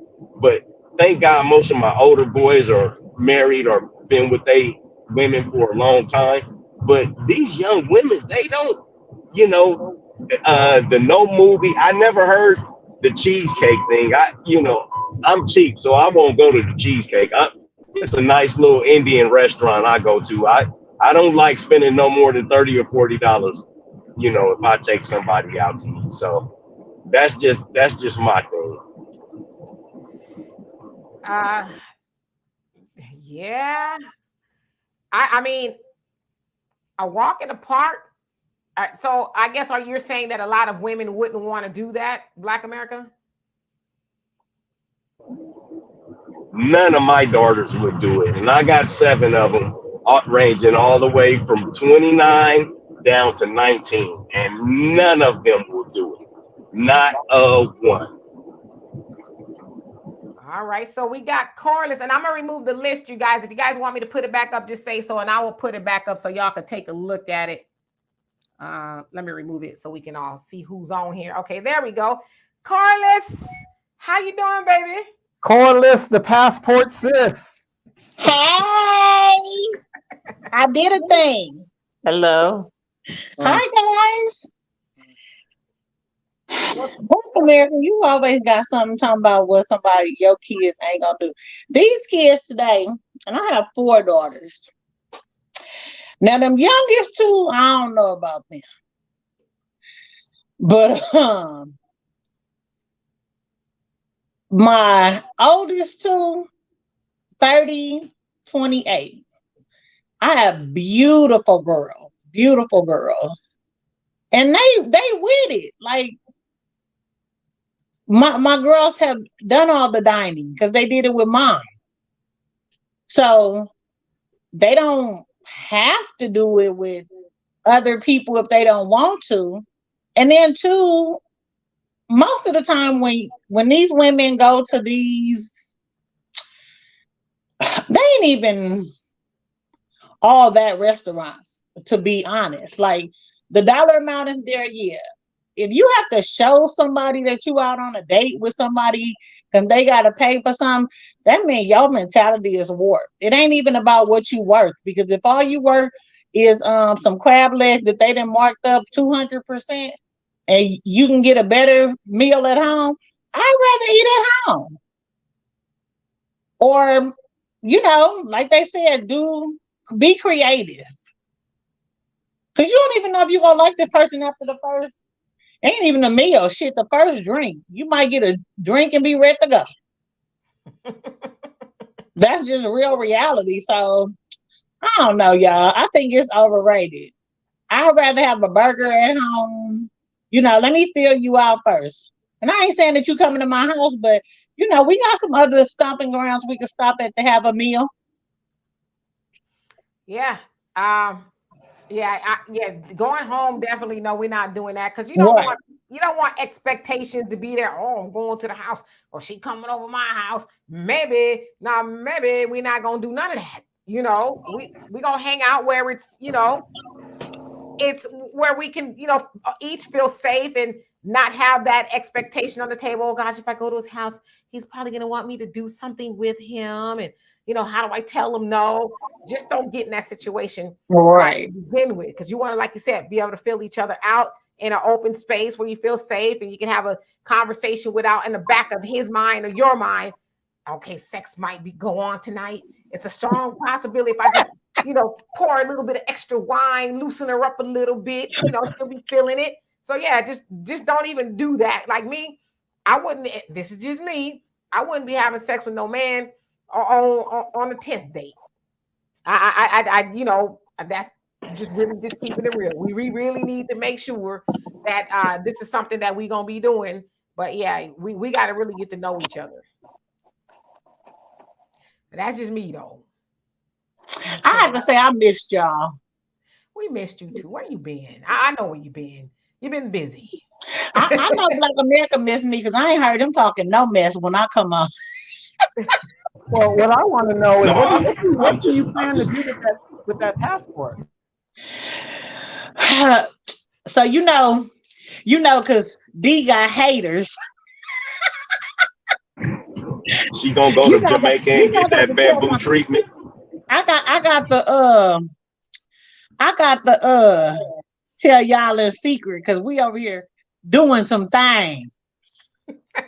You heard what this fool said, Corliss? He said you're gonna go to Jamaica and get that bamboo treatment. No, look, Black America, because I knew you was gonna come on here with some foolery. So no, we ain't going over there. I am going to Germany though. I will say that. That's what I can put in the atmosphere. And I'll be in Germany for 2 months. Okay, so ain't no bamboo over there. We want to live in a little mini the mini castle. Right. In the Black nice little America. village over there. Mhm. So Zuri, how you doing? It says if anyone travels outside of America, especially to Africa, then you will only expect to eat good thereafter. Yes, man, we ate good in Africa. We actually ate good everywhere we went. We ate good in Japan. And now listen, as I said, if you greedy, don't go to Japan because they give you little bitty portion. You're like, wow, is there more coming? It's like no. And then they sucker you in with the mood, the atmosphere of the mood. So that also helps bring in you to, to calm your expectations. Miss Price, how are you doing? Thank you for coming to join us. Oh, you know what? Let me unmute you. There you go. Now we can hear you. I want to say I love that you took the opportunity to discuss this. And let me add one thing. Maybe come closer to the mic or something. We can barely hear you. Okay, can you hear me now? A little bit more, but if you can bring it. You want to be all in there. I just want to say thank you for bringing this to our attention this weekend. True story. I was at the nightclub, and I swear to God, I bought 7 dudes drinks. 7. That's how bad it is. And that's here in Dallas, Texas. We were at Sparky's or some sports bar, but no women were talking to the men. No men were mingling with the women. I'm married. I was just out, but I bought 7 men drinks. That's how bad it is. Wow. 7 men just to say thank you, brother. I see you. I appreciate you. I see you working hard. Nobody was mingling with each other. I'm a married woman. I'm married. I'm off the market. I'm just out having a good time being a social butterfly. That's it. It's bad. It's bad. I sent this list to my husband this morning. Told him, yeah, you better keep it straight. You better keep it straight because if you can't take a girl to it's a problem. Well, let me ask you this, Miss Price. Let me ask you this. Would you think because of the Me Too movement and things like that, because I've noticed when I talk to some guys, why don't you buy her drink, whatever, whatever, or like when you go to the gym, I mean, the guys are like checked out because they don't want the assumption and whatever it is. Would you think that that's a big part of it too, where the guys are just getting such a bad rap of being called creeps and all that other stuff to where they're like, hey, I'm gonna stay over here, she can stay over there. Ruined it. They don't even know it. They ruined it for themselves. Miss Price, let me ask you a question. Is your phone sitting on top of something? Because I think maybe your mic might be blocked. Correct. Yes. Okay, so if you can lift it up a tiny bit when you speak, I think we can hear you better. Okay. Is that better? A little bit better? A little bit. Would you say just a little bit? Yeah. Yes. I do think that black power, all that stuff, all that feminist stuff, it ruined it. We don't know how much we ruined it. You can't even all on this list. There's nowhere else to take a woman to but to Mars and fucking Pluto. That's it. This was where you went for a first date. Red Lobster used to be the bomb. It was the bomb. That was if you was real special. He took you to Red Lobster, girl. Why do you think that was in Beyonce's song? Take them to Red Lobster. So these young women have ruined it. Ruined dating. They have ruined it for themselves. So I thank God I'm married. When I go out, the little times I do go out, I buy me and drinks. I take my husband to dinner. I pay the bill. Ain't no splitting nothing. I let my husband know he is appreciated. Period. Period. All his hard work is appreciated. Women don't know if every man stopped going to work today, if every man didn't go to work for 3 days, do you know what your life would be like? Ain't nobody picking up your garbage. Your toilet gonna be messed up. Your plumbing gonna be jacked up. You ain't gonna have no electricity. You ain't gonna have no power. You ain't gonna have no gas in your car. Your life is screwed without men. So Absolutely. that's just my She sounds like she's metal identified. I don't know what that means. I just know I appreciate men. Okay. I just know I don't want to be out there pumping my gas. I just know I don't want to be out there shoveling no snow. I don't want to be out there cutting grass. I don't want to struggle life. I don't want that. So I don't know if that's male identified. I don't know what that is. But I salute y'all. I love y'all. Demetri, you have done a thing with this list because you the first one that had it, baby. I'm gonna tell you the first one that put this up. So I appreciate you. And I appreciate you for coming up here. absolutely. Bye-bye. Bye. So that's Norris trying to come on. We'll see and bring Corliss back. Corrupt author, how are you doing? Oh, hold on. Let me unmute you. Ooh, there you go. What's up? I hope you were taking notes and stuff from old lady. Me? Yes, absolutely. Yo, but nah, man, I feel like I don't know. Everybody like these end of the world preachers and stuff. You know that Israel Palestinian conflict going on, and now it's the gender wars and all this stuff. Look, we just had a major shooting at a block party in my neighborhood. Guess what? I wasn't there. The people you complaining about, you don't have to associate with them. I've had several class social circles. Move with the people who move like you. You ain't got to be out here. I think a lot of people who complaining try to have 1 foot in the game, 1 foot out the game, if you know what I mean. You know, for young men, my advice, I used to take from when dating switched over to online, I took them to a park and there was an ice cream shop right down there. I spent like $12. We get ice cream cone, we walk around the park. And that kind of let me know if a person was genuinely trying to get to know me or if they just trying to get a meal and stuff. Cause I did notice a pattern. There'd be a hot new restaurant coming to town. You get on a date, a lot of women would hit you, try to get you to take them there. So you know you gotta run with who you run with. Like, and I don't think it working corrections. I work in community corrections right now, and hey, this past weekend we had a woman come from 3 states over and take her man out while he's in prison. Another guy, his fiance came, got him, took him out to dinner and stuff. So if people genuinely dealing with you, all these standards go out the window. So please don't listen to these people telling you, oh, you gotta take me here, gotta take me there. Person rocking with you, they're gonna go through all kind of stuff. So that's all I got to say. All right. Well, we appreciate you, and I agree with you. And all right, I'm gonna drop down. I'm taking notes too. Yo, Miss. Oh yeah. But hey, Miss D, you can get the world now. Hey, we going to Dubai. You hear me? All right. When should I be packed? Well, I probably. See, like, who's hating? Who in the universe is hating on me?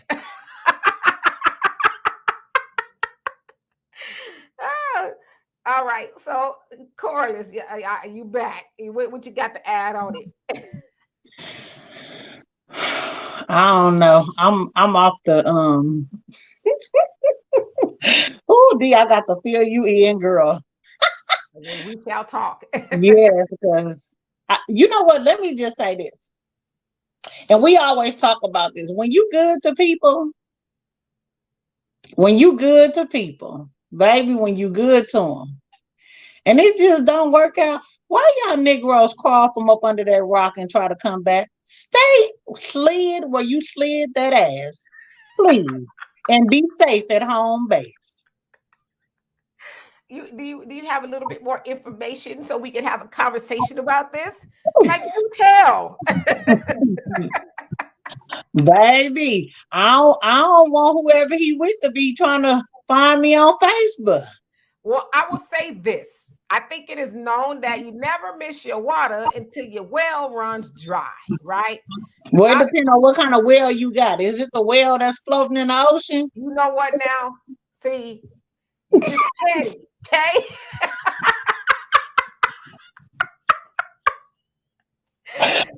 Oh, man. Should I put up my church finger? Yes, please, okay? Yeah, I think that's kind of known, and maybe we can have a discussion about that. You know, sometimes, yeah, people they want to come back, you know, because it's like I've been out there, and I've heard a lot about that lately. But I've heard a lot about it from the woman aspect for some reason. Of course, we saw like with Tyrese, right? Y'all saw the conversation with Tyrese. Of course, I'm gonna mute your mic because it kind of a little bit of feedback. I got you. So y'all saw the conversation with Tyrese and his ex-wife. She's on some radio station or some or a podcast, and they asked her, you know, about what happened with Tyrese, and basically she ends up saying, "Well, yeah, I would go back with him if we can work on things together." And I had people in my ear telling me to get divorced and this, that, and the other. And as I said, when I heard her say that, I heard she's having buyer's remorse. She got out there in the streets. You know, she thought it was better to be single, and she got treated like a trampoline by a couple of dudes or whatever. And then she had a time to reflect and said, "Hey, my ex-husband wasn't a bad guy. You know, I let all these people," so she says, right, "tell her." And Tyrese said it was her mama. He said it wasn't your friends, it wasn't your family, it was your mama that was in your ear. So you let all these people get in your ear. You've been out there, you know, in the streets getting treated, you know, crazy, rolled hard and put away wet. Now you want that old thing back, you know, because like Tyrese was like, "I don't even know what happened. You know, we were in love and one minute we weren't." So I've been hearing a lot of those stories, especially from women. Of course, we heard about Tia Mowry, even though she said, I don't want to go back. But it's like you keep on talking about how there ain't nothing in the dating streets. But you did say you graduated from that marriage, and now you're trying to go find you. It's like, yeah, you're finding a bunch of, you know, bull caca out in them streets, right? So I think that's just kind of true, especially for people who mess up a good thing. And they thought, you know, because a lot of times when people messing up that good thing, they feeling all prideful. "Man, F you, I don't care. Kiss my this, that, and the other," you know, because they think they done ran off with the newest and the latest, right? And then the newest and the latest is like, "Yeah, no." Then they're like, "Hey, how you doing? Oh, I thought you was off with the latest and the greatest." But I will say this too. Sometimes people make mistakes. And I'm not saying that all relationships should be salvaged or should not be salvaged. I just think it goes by case basis, because I do know of a situation where a guy was like, "Hey, you know, my ex is saying it's horrible out here in these streets. I want what we used to have and all that kind of stuff." And I say, "Hey, listen, I'm not judging you. I will never judge you. If you want to put your relationship back together, you feel like it's going to be something that works for you, then you should do it, because I think your child needs both parents, right?" But I said also she probably was out there getting treated like a trampoline, everybody jumping up and down on her, and then they didn't want to stay around, right? You normally get on the trampoline, you hop up and down on it for a couple of minutes, you're like, "Okay, I'm good, I'm dizzy. Now I'm gonna go do something else." So now she's had a time to reflect and say, "Oh yeah, my ex wasn't that bad. I blew that relationship up for no reason at all," you know. So there's just levels to it, Corey. It's levels to it, you know. Mm-hmm. Can you hear me okay? Yeah, we hear you. Yeah. So with Tyrese's wife, because she's absolutely gorgeous, like that woman's off the chain fine. She may feel like she could have went out and got another man, but everybody knows who she is. It's kind of like with the basketball player's wife, that she's always. You kind of cut out there. I don't know if you're in a bad area, but Yeah, I think he was talking about Lala Anthony. Oh, okay. Well, I'm gonna put you on mute, Black American. Then when you get in a better reception, then I'll bring you. I'll unmute your mic. Norris, I see you trying to come on here, but I don't actually think you're here. You're not here. Yeah. So yeah, Black America's mic is out for whatever reason. So yeah, I mean, a lot of times people have remorse. You know, they thought that, you know, and then the crazy part is this. The problem I have with people going on to the latest and greatest, I mean, you're entitled to do what you want, right? But the problem I have with the people going on to the latest and the greatest is that they burn the bridge. You know, they destroy the person. They try to anyway. They destroy the person that they were with they just do the most to them. And it's almost like I'm going to say and do whatever I want to do to you because I'm never, ever going to need you again for nothing else. And then what they do, they need you again for something else. But it's like, man, did you remember how you talked to me? You told me I was never going to be nothing to you. And, you just did me doulo. And now you need me again. It's like, it's all right for you to move on and do other things, but don't try to destroy the person that you were with and that loved you, that cared about you, that wanted the best for you. Then you go off with this chicken head, bobblehead, and she don't mean you no earthly good. And you have to learn that the hard way. Yeah, I could say in my situation with my youngest son's mom, even though we didn't work out or anything like that, she never, and I can say this and honestly say this about her, she never went out of her way to try to destroy me at all. And because of that, she needs something, whatever, I'm there for her, because we have, mutual interest in having families. But that first one, Yeah, and Monica, you say, hey, hi, Dimitri, guest. I say social media and new sprinkle dating guru coach is the cause of this first date list. You take a date to eat anywhere to see if they chew like a cow, X them off the list. Yeah, chewing like a cow is a definite no-no. But I know who you're talking about with the sprinkle lady. She's the one. I don't follow her, but I've seen her as I was scrolling up and down on TikTok. She says, sprinkle. And I guess she speaks to the ladies and she gives them all this dating advice, or I don't know, I guess. So I don't really follow her, but yeah, chewing like a cow. Yeah, we're not going out on a date no more after that. Well, who's the other girl we were talking about before we got on the show? The one that hates men and stuff. I mean, Oh yeah, Cynthia G. It sounds like Cynthia G. I mean, she got demonetized because of the crap that she's saying, and then come to find out, she's dealing with a dude that she talked bad about, but that's the dude she's dealing with. So a lot of women are getting, a lot of bad information from people that aren't living what they're saying. These people are just grifters. They're just grifting. I'm not saying that makes her a bad person. She's just a grifter. And it sounds like they completely took her channels down, all of them. They're not on YouTube anymore. So yikes. That's why I try to be careful what we say on here and some of the topics and discussions that we have, because we just don't want to get in trouble, if you will. Brina says, came across sprinkle, so annoying. Yeah, but she's got a large following because I see people reposting her stuff as well. She's kind of like the Kevin Samuels for women, from what I imagine, Yeah, but the bad thing is being the Pied Piper for women like that. She's walking them down a road that's basically destruction, because you're not going to get a man, thinking like that in that aspect to where, I'm a big person on gender roles. I'm sorry, ladies, if you want to be a man and all that other stuff, our uniforms are our uniforms. We're put the way we are. The way we're put. A good example would be transgender men in women's sports. I'm totally against that. I'm totally against it. But yet now women are seeing, regardless of how you feel, you are what you are. You're born a man. You have an advantage and stuff like that. These women that do that, they're just leading these other younger people to destruction of not being happy and being miserable like they are in regards to what they're doing. Like I said, we can go into the Kevin Samuels, we can go into the Derek Jacksons. All of these people are grifters, and all they care about is the money at the end of the day. That's all they care about. Oh, absolutely. Well, I just need to know what she's sprinkling, because I ain't never seen her. That she goes sprinkle. So I don't know if she's sprinkling advice or what, glitter. Girl, baby, look here. We got enough going on all over the world. And if we sitting up here listening to a fool talk about sprinkle, when a bottle of vegetable oil is $6 for the generic bottle, I don't want to hear a goddamn thing you talking about. Unless you're gonna sprinkle me some money for these damn groceries.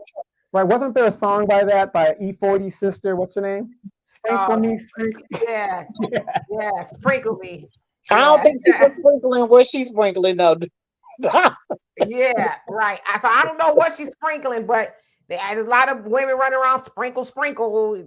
Like I said, I don't follow a lot of people on the internet, because I know a lot of people are on this thing just telling people what they want to hear, keeping them gassed up, keeping them mad so they can make a bag. So and Urban Bacon says, single women taking advice on how to get married from single women, not very wise. I I'm kind of on the fence with it because there's some single women who used to be married like me for 10 months, only 10 months. Okay. And you know what's so funny? I was having a conversation with my daughter the other day, and I've been engaged quite a few times. She says, Mom, you got the juice. What is it? I said, yeah, but you know, for whatever reason, I don't know. Yeah, so I've been engaged a few times, and I had some, cold feet, like, nah, I won't do that with you. You won't close the deal. You won't close the deal. Yeah, I didn't need to close the deal with them. I just didn't. Okay. No, sometimes we don't need to close the deal. We need to do like I did, close the door. See ya. Right. Close the door, close the atmosphere, close it all up. Donovan, if you lean back in that chair, well, because you guys are tripping me out. Would you say, and whenever I hear women like really down men and stuff like that, do you guys want to know the one thing I notice when women that are like hard on men and downing men and how men are trash and all this other stuff? What I've noticed is they're perfect. They did nothing wrong in the relationship. They are perfect. Would you agree that that is a big problem when you can't take accountability for your part? Because Dimitri will tell you one thing about me.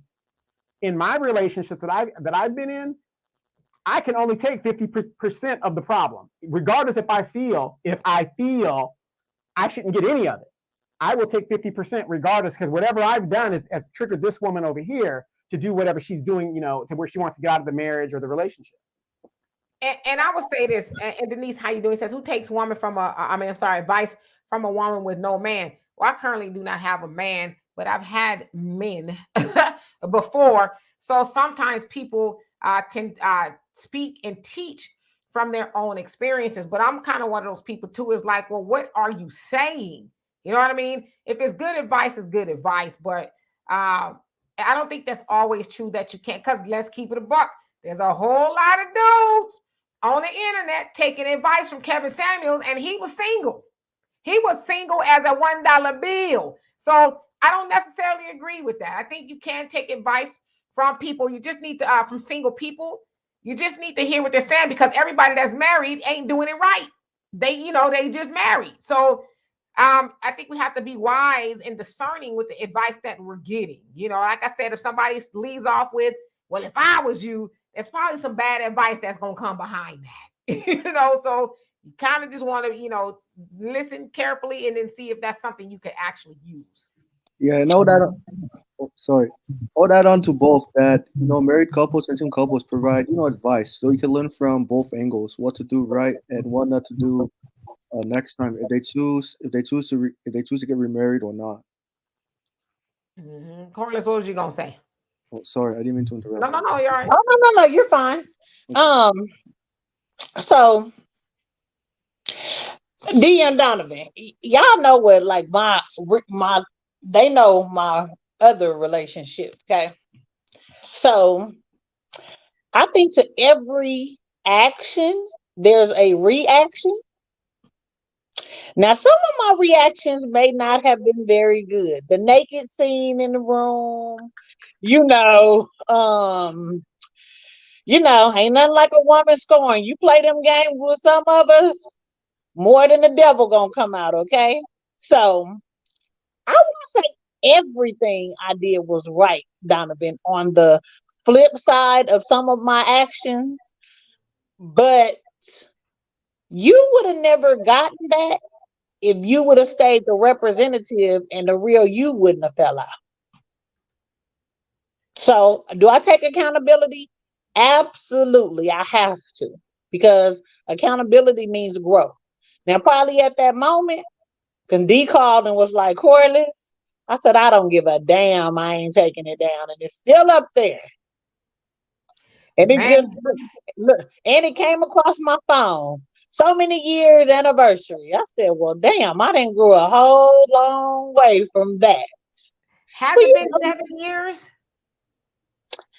I think it's been, I think it came up as 3.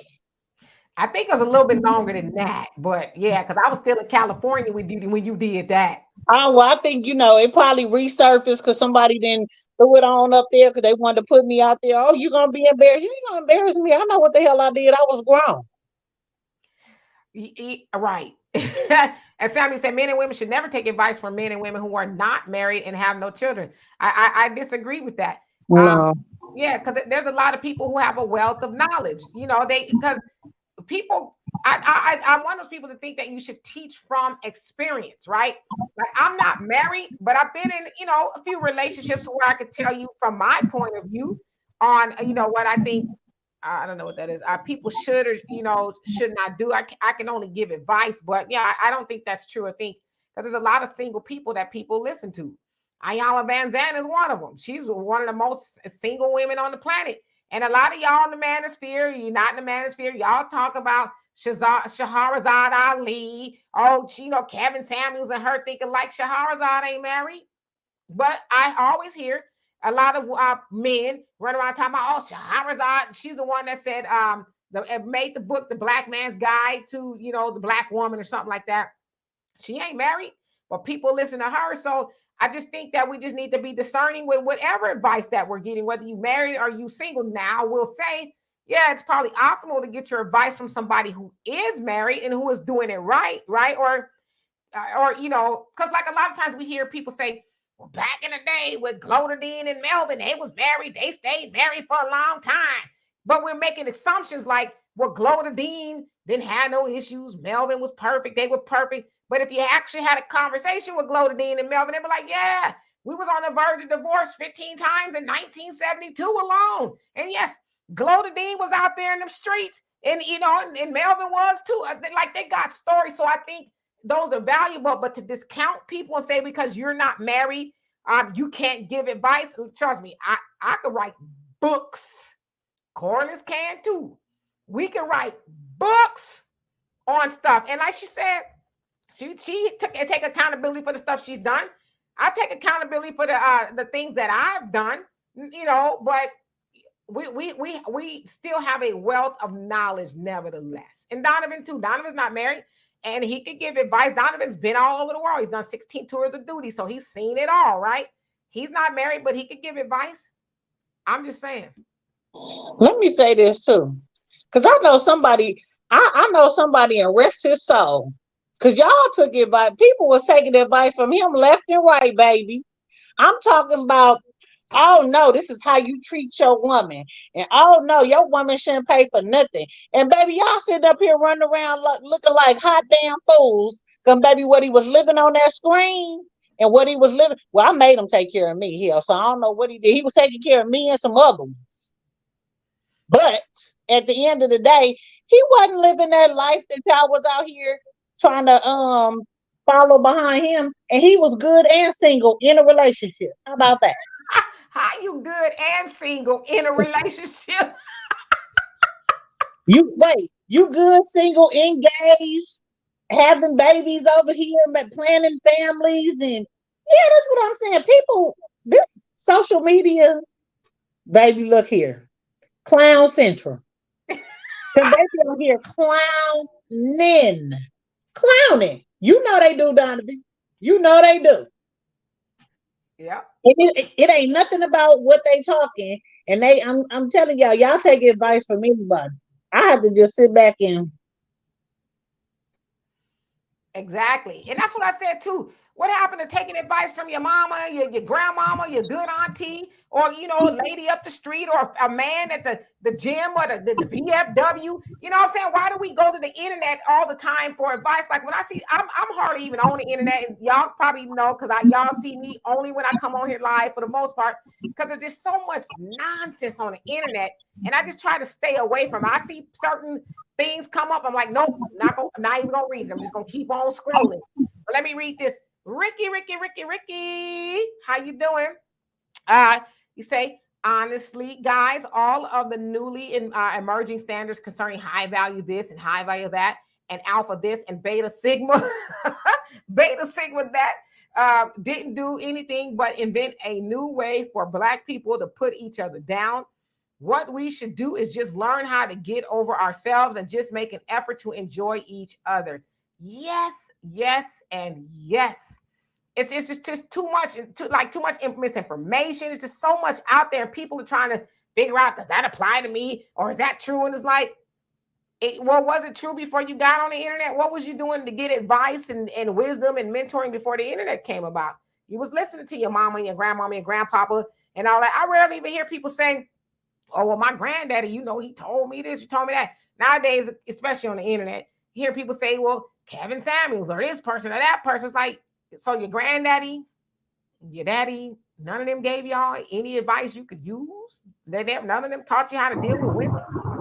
Can I say something right quick, Miss D? Yep.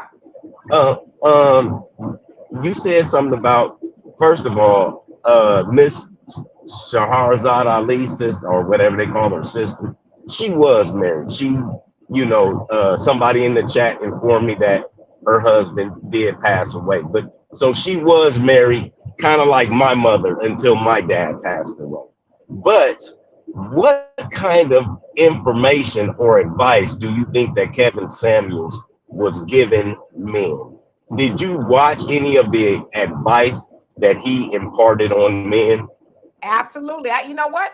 I probably watched Kevin Samuels more than a lot of people did, especially the last couple of months of his life, because he was really kind of, he was coming down from the, average at best and all that. I mean, he still was tough as nails.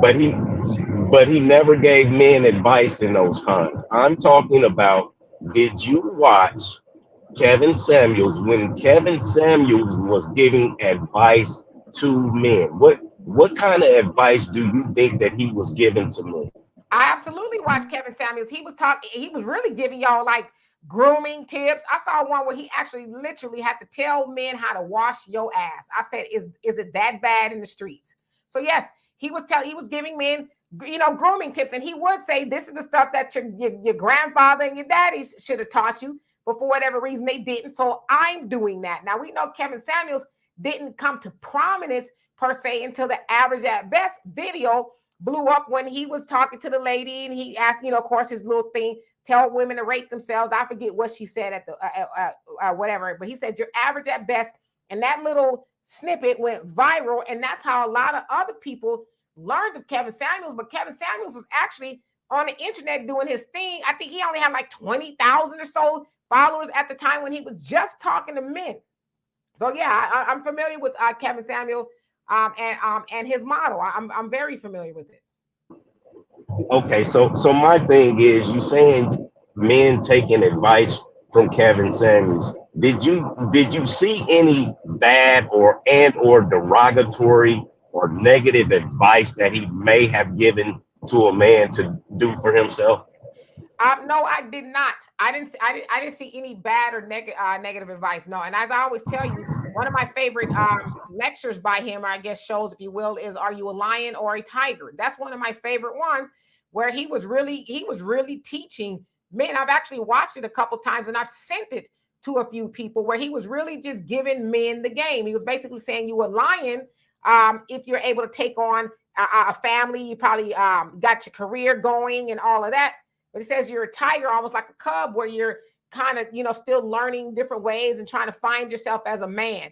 And a tiger is not married. A lion is more than likely married. So he was making the difference in that way. So yeah, I did follow Kevin Samuels. I'm one of those people too that actually listened to him. And I'm like, man, if really men really would listen to what he is saying, because a lot of men, let's keep it a buck, a lot of men showed up to Kevin Samuels for the entertainment value. And a lot of times he would tell people, hit the cash app, send the money, because I'm not up here to entertain y'all. I'm not no entertainer. Y'all need to start, get the lights up. And sometimes he would put that music on when people weren't, engaging. But if men actually took the advice he was giving, I think a lot of men would be better off, instead of showing up for it. See who he gonna slice and dice up today. What woman is he gonna tear up today? See what I'm saying? Yeah, but see, so it sounded funny to me. And not saying you were trying to do it, but when you said you guys were taking advice from Kevin Samuels, and he wasn't married. He was actually married twice. Now, who knows what happened with him being married 2 times? Then you said that the advice that he was giving men wasn't bad advice. You see what I mean? So it sounded like I don't really care. Like I agree with some of the things he said to women, and some of the things he said to men. You never agree with anybody 100%, but it really kind of had, if you listen back to just this part when you said that, it really kind of sounded like you had a negative Oh, connotation no. toward. Wait, but let me No. clear that up. Wait, because I get where you're going, but that's not what the context of the conversation was. Somebody else said that you should not be listening to single people. And I brought up single people, whether they were married or not. They are single. They were single at the time they were given that advice, including Shahrazad Ali and Kevin Samuels. Yeah, they were married, but they were single at the time. So the point that I was making is you can take advice from single people. They don't have to be married. So no, I wasn't discarding what they were saying. I was actually bringing them up to prove a point that single people do have valuable things to say as well. That's what I was saying. Okay, I understood that, but so this is what I'm saying. So when you, like, I kind of agree with Samantha Lee, for instance. Okay, if she was taking advice or had people who were married and or in long-term relationships in her by her side instead of her divorce lawyer on the phone, she said she probably wouldn't have been divorced. That's, so that's what I'm talking about as far as uh if you're married or trying to be married. That's what Kevin Samuels was trying to do, is trying to get women to get married to men. That was his whole goal for the last 3 years of his life. He didn't even talk to men for the last 3 years of his life. He made no more men videos. He might do a video once every 6 months talking to men. But as far as the last 3 years of his life, he was focused on the women, because like he said, in order to change the whole uh community of black people, we need to start focusing on the women a little more. And you know what? I'm gonna So, tell you this. You're absolutely right, because I told y'all that I'm watching How to Give Birth to a God by the Honorable Minister Louis Farrakhan on YouTube. It's an excellent. And I'm gonna tell y'all right now, Kevin Samuels and all of them took Farrakhan. Obviously, he was under the leadership of the Honorable Elijah Muhammad. They took their talking points because Farrakhan said those same things. You guys watch it, you'll understand. And he also said that the messenger Elijah Muhammad, his work was with 75% of his work was with the woman, because a nation could rise no higher than this woman. 25% of his work was with the man, because it was the woman that was going to shape the child and all of that other stuff. So yeah, I agree that Kevin Samuel's job or his work was to try to get men and women back together. So that wasn't an original concept. And I want to address this. Samuel, you say the only thing I disagree with Kevin Samuels was leading with your wallet. So I actually, like I said, I did watch Kevin Samuels, and he wasn't talking about leading with your wallet as far as like taking women out on dates. He meant leading with your wallet in regards to what you do. Like when you introduce yourself to people, whether it's a man or a woman, you should be able to say, "Hey, I'm a broker," or whatever. So that's what he meant by leading with your wallet. It had nothing to do with I'm taking this woman, on the most expensive dates and all of that stuff. So I just want to be clear about that, which is why it kind of makes me mad too when I see a lot of people try to do Kevin Samuels' work. They're giving it a black eye. Was Kevin Samuels a douchebag? Yeah, he can be a douchebag sometimes, but I think his heart was in the right place. And like you said, Kiki, I agree with you. I don't think he originally his work. He wanted to do what he was doing because he was trying to transition to other stuff before he died. But I think because he got so much attention from the average at best, then that's when people start to pay attention. And, let's keep it a buck. Kevin Samuels was making a lot of money. So that's what people wanted. In fact, he said that a couple times. He says, you guys weren't even paying attention when I were talking to the men or whatever. Y'all showed up when the average at best. That's when I blew up, because Kevin Samuels did have about 22,000 people subscribed to his channel before that video went viral. So, yeah. Not me being a Kevin Samuelologist. Who would have thought it? And Angela, you say Shahrazad Ali is all that. Yeah, she has a lot of great advice. I just kind of don't like to listen to her as much because she, kind of spoke disparagingly about the minister. So kind of put a bad taste in my mouth. When obviously the stuff that she's talking about, she learned most of it from the Nation of Islam. So yeah, but other than that, I think she's pretty cool. All right, so let's see here.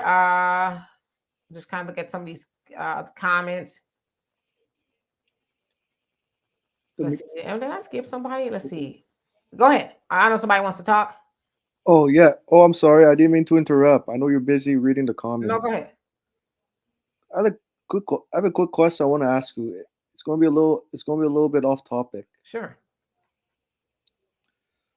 I know you and Donovan went to Japan not too long ago. I had to ask, what was your experience like in Japan, and were you very surprised that it's a homogenous society? Donovan, you can answer that first. Well, I remember I lived there, so I'm not surprised at all. I think that question is more aimed at you.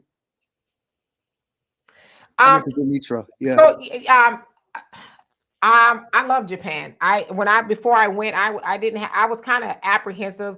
I didn't really want to go. Of course, the relationship between Asians and Black people in America is not really that good. Mhm. I wasn't really looking forward to going over there. But when I went over there, what I did learn about the Japanese is that, if they're racist, I didn't know it. They're too busy going about their life, doing their thing. I think, unfortunately, when Asians, wherever they come from, when they get to America, they learn the ways of white supremacy, and then they behave accordingly. But over there, we didn't have any issues with racism. Anything that might have had negative happen was from tourists, white people or something like that. It was, a couple things here and there, but from the Japanese, no. Everywhere we went, they were cordial. They were nice. Just very helpful. If you didn't know what you were doing, they were very helpful. Yeah, they would come up to you and say, where y'all trying to go, or so they were very nice. It was I'm telling you, it was a pleasant experience. I actually fell in love with Tokyo because that's where we were. Because it's just like I'm one of those people, when I go to different countries, I don't go for the touristy stuff as much. I go for the learning experience. Hey, Arniba, who else came on here? Harold, how you doing? Brother Don, what's going on with you? So when I go to other countries, I go for the cultural experiences or see what I can learn.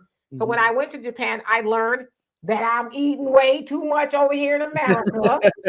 I learned. I was like, wow, we like the burgers that we eat over here like 2 times larger than their burgers over there. They give you like 10 French fries. Now over here, you can go to Whataburger and eat a whole potato patch. But over there, they give you like 10 fries. So I learned that I was eating too much. I also learned efficiency over there. As Donovan pointed out to me, they use all of their, they don't waste anything, the space, everything. I also learned that they don't have a lot of cars. They do, but they have a large transportation system with the subways. The train will take you anywhere you want to go. Well, some days we walk almost 8 miles a day. That's how much walking. You're gonna go up and down some stairs. So I also learned that those people are very small people. Very small people.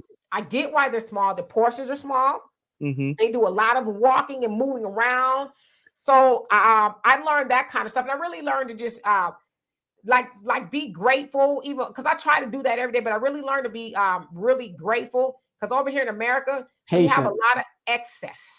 Yes. A lot of stuff that we just don't even need. But you go over there, they use what they need. It's not too much of just a bunch of wastefulness, if you will, if that makes any sense. So I did learn that, and I just love the culture. I loved it. I was surprised because I thought, I understand. You told me not too long ago about your interaction with the Asian store owner in California when you were living there at the time. So I didn't think that you wanted to, like, I guess, travel outside of African nations. I just figured, you be comfortable traveling to African nations because they can relate to you, understand you, and also you have something in common. Yeah, and like a lady just said, Japan is cool and it's clean. No trash cans anywhere, but there's no trash anywhere. Yeah, she said I just didn't like traveling by the trains and buses. See, the trains and buses, we didn't do the bus, we did the bus, but Well, if I, the buses are there until they put the infrastructure in for the train system. Because remember, it was like a World War II thing, so it took some time until like the 90s is when their train system became really efficient. So everybody used to take the bus on most of the things, but when the train system came in, the buses kind of deprogrammed, and so the buses are still there. They're just not there as a mass transit unit. Yeah, the reason I asked this because I know Philip Scott's going to say something contrary. He's very concerned about his brothers and sisters going to Japan because he saw a what is it, TikTok video how a girl didn't have a good experience in Japan. I'm sure you know what I'm talking about, Demetra. I Phil Scott didn't know, I didn't see that. yeah, he was saying to the sisters, brothers, why are you going to Japan when the Japanese people don't like us? Because it's not an isolated issue; it's a global issue. So if we're going to travel outside the states, we need to travel within Africa only because we feel safe 100%. When I'm just quoting what Philip Scott's saying or paraphrasing. Well, I don't think brother Phil feels quite that way because I know that brother Phil has traveled, a copious amount of places all over the world. But I too understand that if we're going to travel as Black people, I think we should touch down on the continent being Africa at least Exactly. once. Yes. You know what I'm saying? Yeah, because I think their brother Phil was basically saying, for what? We go to Jamaica 1,000 times. We go to the same places 1,000 times, and we haven't been to Africa once. Yeah, you should. We should touch down because and Black Americans saying why? Because that's where a lot of us, and I know some of y'all probably say, my people ain't from Africa. Okay, well, I ain't talking about y'all. But that's where for a lot of us. Don't put it in on a reparations check either, if that's the case. Right, but a lot of us, that's where all of us, everybody originates from the motherland. I don't care if everybody does, right? Everybody. Yes, but what does we Black Americans have in? Michael said we have something in common with African people. Brother, we don't have anything in common with African people besides the color of our skin. I mean, that's coming from a Black American. But wait, what do we have in common with Japanese people? No, I was just saying. Let me address Black America quickly. No, Black America. I was just paraphrasing what Phil Scott was saying because he did a podcast. He did a news on a sister who was trying to rent a house in Japan, and she faced discrimination because she couldn't get a place to rent. I mean, finally she did, but after going through so many, barriers. And after Phil Scott saw the video, he did a news. He did a he did a coverage. He reported the news on that. And he's just trying to inform his brothers and sister, wherever like you guys travel. I'm sorry, let me paraphrase to be exact. I don't want to jump to conclusion. He's trying to say is that wherever we travel outside the states, it is a global issue. It's not an isolated issue. That people are gonna have, negative attitudes and beliefs. So just be aware. But he's just saying that if his brothers and sisters travel within the continent of Africa, it'll be much safer in terms of not having to worry about, looking left, looking right, looking front, looking back. Yeah, I mean, I definitely. And I totally disagree with that. That is a complete farce, bro. That's completely wrong. Let me say something because even being an American, okay, right. You have Africans that come over here, and I could say it firsthand. A lot of African women don't like American Black women, and I know because I went to jail behind them. Thank you, Corliss. Now me and you agreeing. Shoot, I'm coming to take you to dinner this weekend, girl. I'm gonna let you take me to let's see, Wendy's. Oh, I love them fries and that frosting. You got it. No, but I'm being very serious. Like people are, they it's not just other nationalities that don't like us. We don't like each other within our own race of people. Hell, you light skinned girl, you mixed with white girl, you got some Chinese girl, you Filipino. Oh, your eyelashes too long, and it ain't even yours, and you mad at them. That ain't your hair. Oh, girl, your lips too big, your nose too little. Girl, that's the implant you got in your booty. So we got our own issues within our own community, our own race of people. Hell, we need to fix us before we give a damn about anybody else. Well, and I'm going to say this. So I totally agree with you. We do have our own issues here in Black America that we do need to focus on. And the Honorable Elijah Muhammad said that, while we do recognize them as our brothers and sisters, we got to, take care of ourselves first. But having gone to Africa, I would say that no one over there treated us like that. But I will say, being in America, unfortunately, I have had some pretty negative experiences with African, and mostly African women. And I don't know for the life of me what their issue is. I'll give you an example. Like I said, and I told y'all before, I go to Zumba, and there's an African lady in there. She's a little bit older than me, but she's always, and I'm like, why? Because I cuss off of here, okay? Yeah, anybody who know me know I do be cussing, okay? But to myself, I'm like, why the F you coming up over here? Like, I'm supposed to be here. Why are you coming over here and you trying to do what white supremacy is doing? For whatever reason, you don't like me. I'm in the Zumba, minding my Zumba business, and you gonna make it a point to let me know that you are not pleased with me. Now, if I came out of a bag on you, then I would be everything you think that I am. But so that does make me mad, because it's like, you ain't looking at Ling Ling like that, or Lupita, or Karen, but you looking at me like that. Why am I a threat to you? You know what I mean? So I get that, and I don't know why they come all the way over here and then want to put you thumb your nose up at Black people. Colonizer. They've been colonized. That's why they're used to white people being in charge. But are they colonized, or are they trying to be the oppressor as well? Because they also hear those things about Black people in America this, Black people in America that. But it's like, y'all come over here, and even over there, y'all do this, pick up the stuff that we doing, try to do the things that we're doing, but then you want to hate on Black people. And listen, I'm not saying this to be disparaging against anybody on the continent. I'm just telling you, as a Black woman in America, I have, like Corliss said too, I have experienced those things from some of the African sisters. It's like, I mean, I could be anywhere. We could be at a store. I might, look, try to acknowledge, and there. Okay, why do you keep giving them so much grace then, as far as okay? Yeah, I mean, are you keep trying to, like, you always now, I watch you and I'm on here and I'm talking to you all the time, like, shit, you damn near my sister, right? So, but it's like, why would you try and interact the African diaspora news channel and all of that stuff? Why would you try to keep interacting with people that generally don't like you? And then it's like, yes, you've been to Africa. I've been to Uganda and Morocco and Sierra Leone, and I've been to quite a few places, a few times over there. And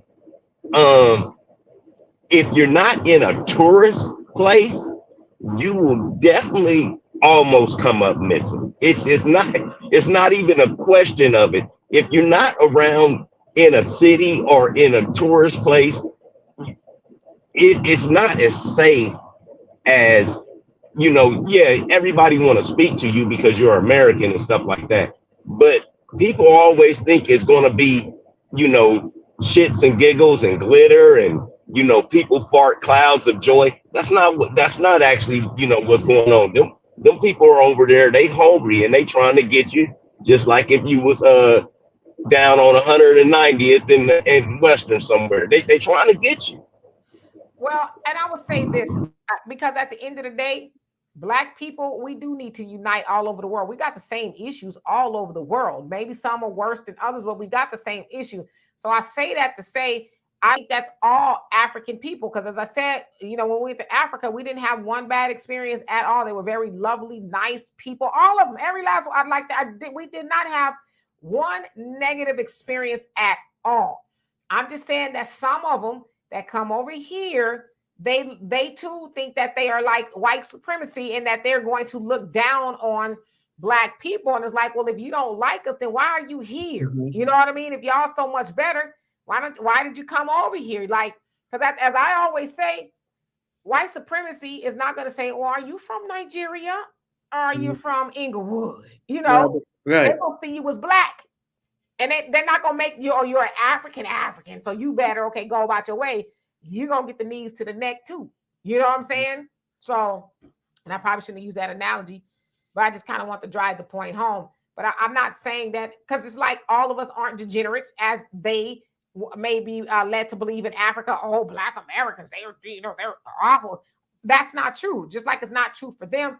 Because I've had bad experiences with American Black sisters as well. So I'm just saying, just for the sake of conversation, that yeah, I've had, some African women just like, and they're not even trying to hide it. Like if you don't like somebody, you might say to somebody else, but they're just like really like, I want you to know that I'm not feeling you. But it's like, I'm gonna keep on shaking my behind because we in Zumba, right? That's what we do.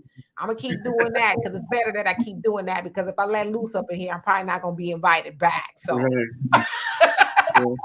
and see, Black America. See, when I and I didn't even really cut up. Like I really can say, I just told the lady I snatched her black ass up over the desk for telling my kids not to listen to me when I should have floored her ass and left that wig on that damn floor, and then she'd have thought they was coming to America for real. See, I wound up doing jail time. Like I went to jail. My son was 2 weeks old. So that taught me real quick to hold my tongue just a little bit. Just a little bit. But for all that I went through, I should have just slapped fire from her ass. And maybe she would have got a clue. But when I saw her again and I was dressed, see, she didn't understand when I came with some clothes on and was looking, half decent, not like I just pushed a 10-pound baby about me. Then she had a little respect, like, oh, yeah, I'm the same one. How you doing? Well, I can say this. When we were in Africa, looking at Demetra and her daughter compared to the regular Africans, you can see we're from the continent. You can see it. It's just that our folks are hybrids. Our Black women, most of our Black women in the United States are hybrids. When I say hybrids, I mean we are antiquated with European blood. And even though Demetra had the shape and everything like that, she was such a smaller version of the natural African. I mean, it's just amazing to see the complexities of genetics. So would I fit in? I would fit right on in over there. Oh yes, for sure. Oh, for sure. But of course, you're still a hybrid because we can still see your European genetics. Nah, trust me. You only see Corliss from the front. You don't see her from the back. Okay, they definitely be like, no, she from the motherland. Okay. she got one of those booties. Y'all know if y'all ever seen the picture of the African lady. She had the baby. He was like 2 or 3, standing on her butt, and she just walking throughout town, and it was just like a footrest. That's Corliss right there. She got her groceries on one cheek and the other. She must be from Djibouti. Yeah, we're not talking about just balancing the cup. Okay, we talking about the coffee pot, the table, the sugar, and the cream. Okay, she can hold the whole Starbucks.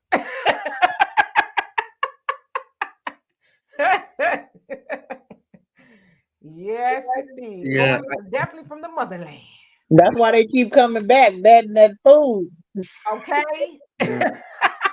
Like I said, I didn't mean to cause any controversies. I apologize. Just want to let you guys know. Oh no, we're having a conversation. Now we're definitely having a conversation. And Cosmo, how you doing? Said exactly. It's not all. We don't know all. Yeah, we definitely not talking about everybody, right?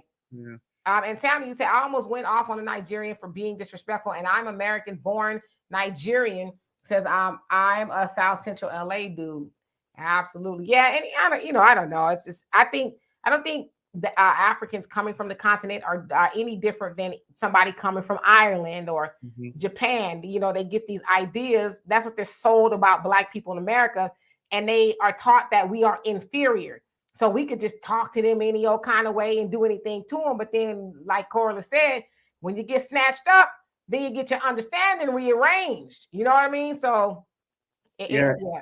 And I would say this: there was actually a girl who's half Ghanaian, half Japanese. She actually moved from Japan to Ghana not too long ago, to go back to her roots, to experience her Ghanaian roots. Mm-hmm. So anyway, we're gonna get out of here, but I give everybody a last word before we do. I see Corliss like, shoot, I'm trying to get up out of here. I know Donovan trying to go do something. And Black America sound like you driving, and Michael, I don't know what you got going on, but Black America, start with you, Corliss, Michael, and then Donovan, and then I'll close it out. All right. First take is to Corliss. Just because somebody's spinning the block, that's all they doing, baby, is spinning the block. Them wheels just gonna slow down a little bit and kick you out of the car once they get that happy ending. Michael, go cut your hair. Go find a brother at the barbershop. Somebody get you a little swag. Get you a couple of swag lessons. We want to come out here to the West Coast, Vegas. I got you. Donovan, nice to see you again. Demetra, it's really nothing I can say to you. You're gonna stay with your opinions, so just take it easy and have a good day. Well, I'm glad you said that, because I don't ever want anybody to think that I can't be taught. I never want anybody, because I learn from you guys all the time. Trust me, I learn from everybody all the time. I know it seems like I'm very opinionated, but it's kind of the nature of running a show. You kind of got to be opinionated. But well, I ain't gonna say in real life I'm not opinionated, because Donovan and Corliss know I'm like I said, they know the side of me. Like if we were on the phone, I probably would have let off 15,000 F words or whatever the case is, but I don't do that on here. So I guess what I'm saying is I can learn too. So I'm not too opinionated to the point where it's like, you can't tell me nothing. No, that's not the case. I learn from y'all all the time. So Corliss. Look here, Black America. He ain't even finna spin the block. I blocked his ass. How about that? He ain't gonna put me out, baby. I already stopped the show before the show could even get started, because I already know what it is. See, a little wise, huh? Mm-hmm. Anywho, y'all, I think we kind of, I don't know about this generation. I'll just say that. Dating, older, whoever they are, if you, I think before you even go on the first date, in all honesty, I think you already know what it is just by talking. You can see through the smoke. Now, what you choose to do with it, you can inhale it or you can blow the smoke out. Keep on moving. That's all. I missed y'all, especially Black America with his good mess talking ass. That's Corliss. Corliss, that is my good friend. And who's the lady in the face? Yeah, she like gangsters. You need to change your class of men. You need to find somebody like Donovan, because men like me, it just gonna keep on acting the same. Find you a good man that'll take you to Japan or something like that. Look, the type I deal with, hell, I hope they can get a passport.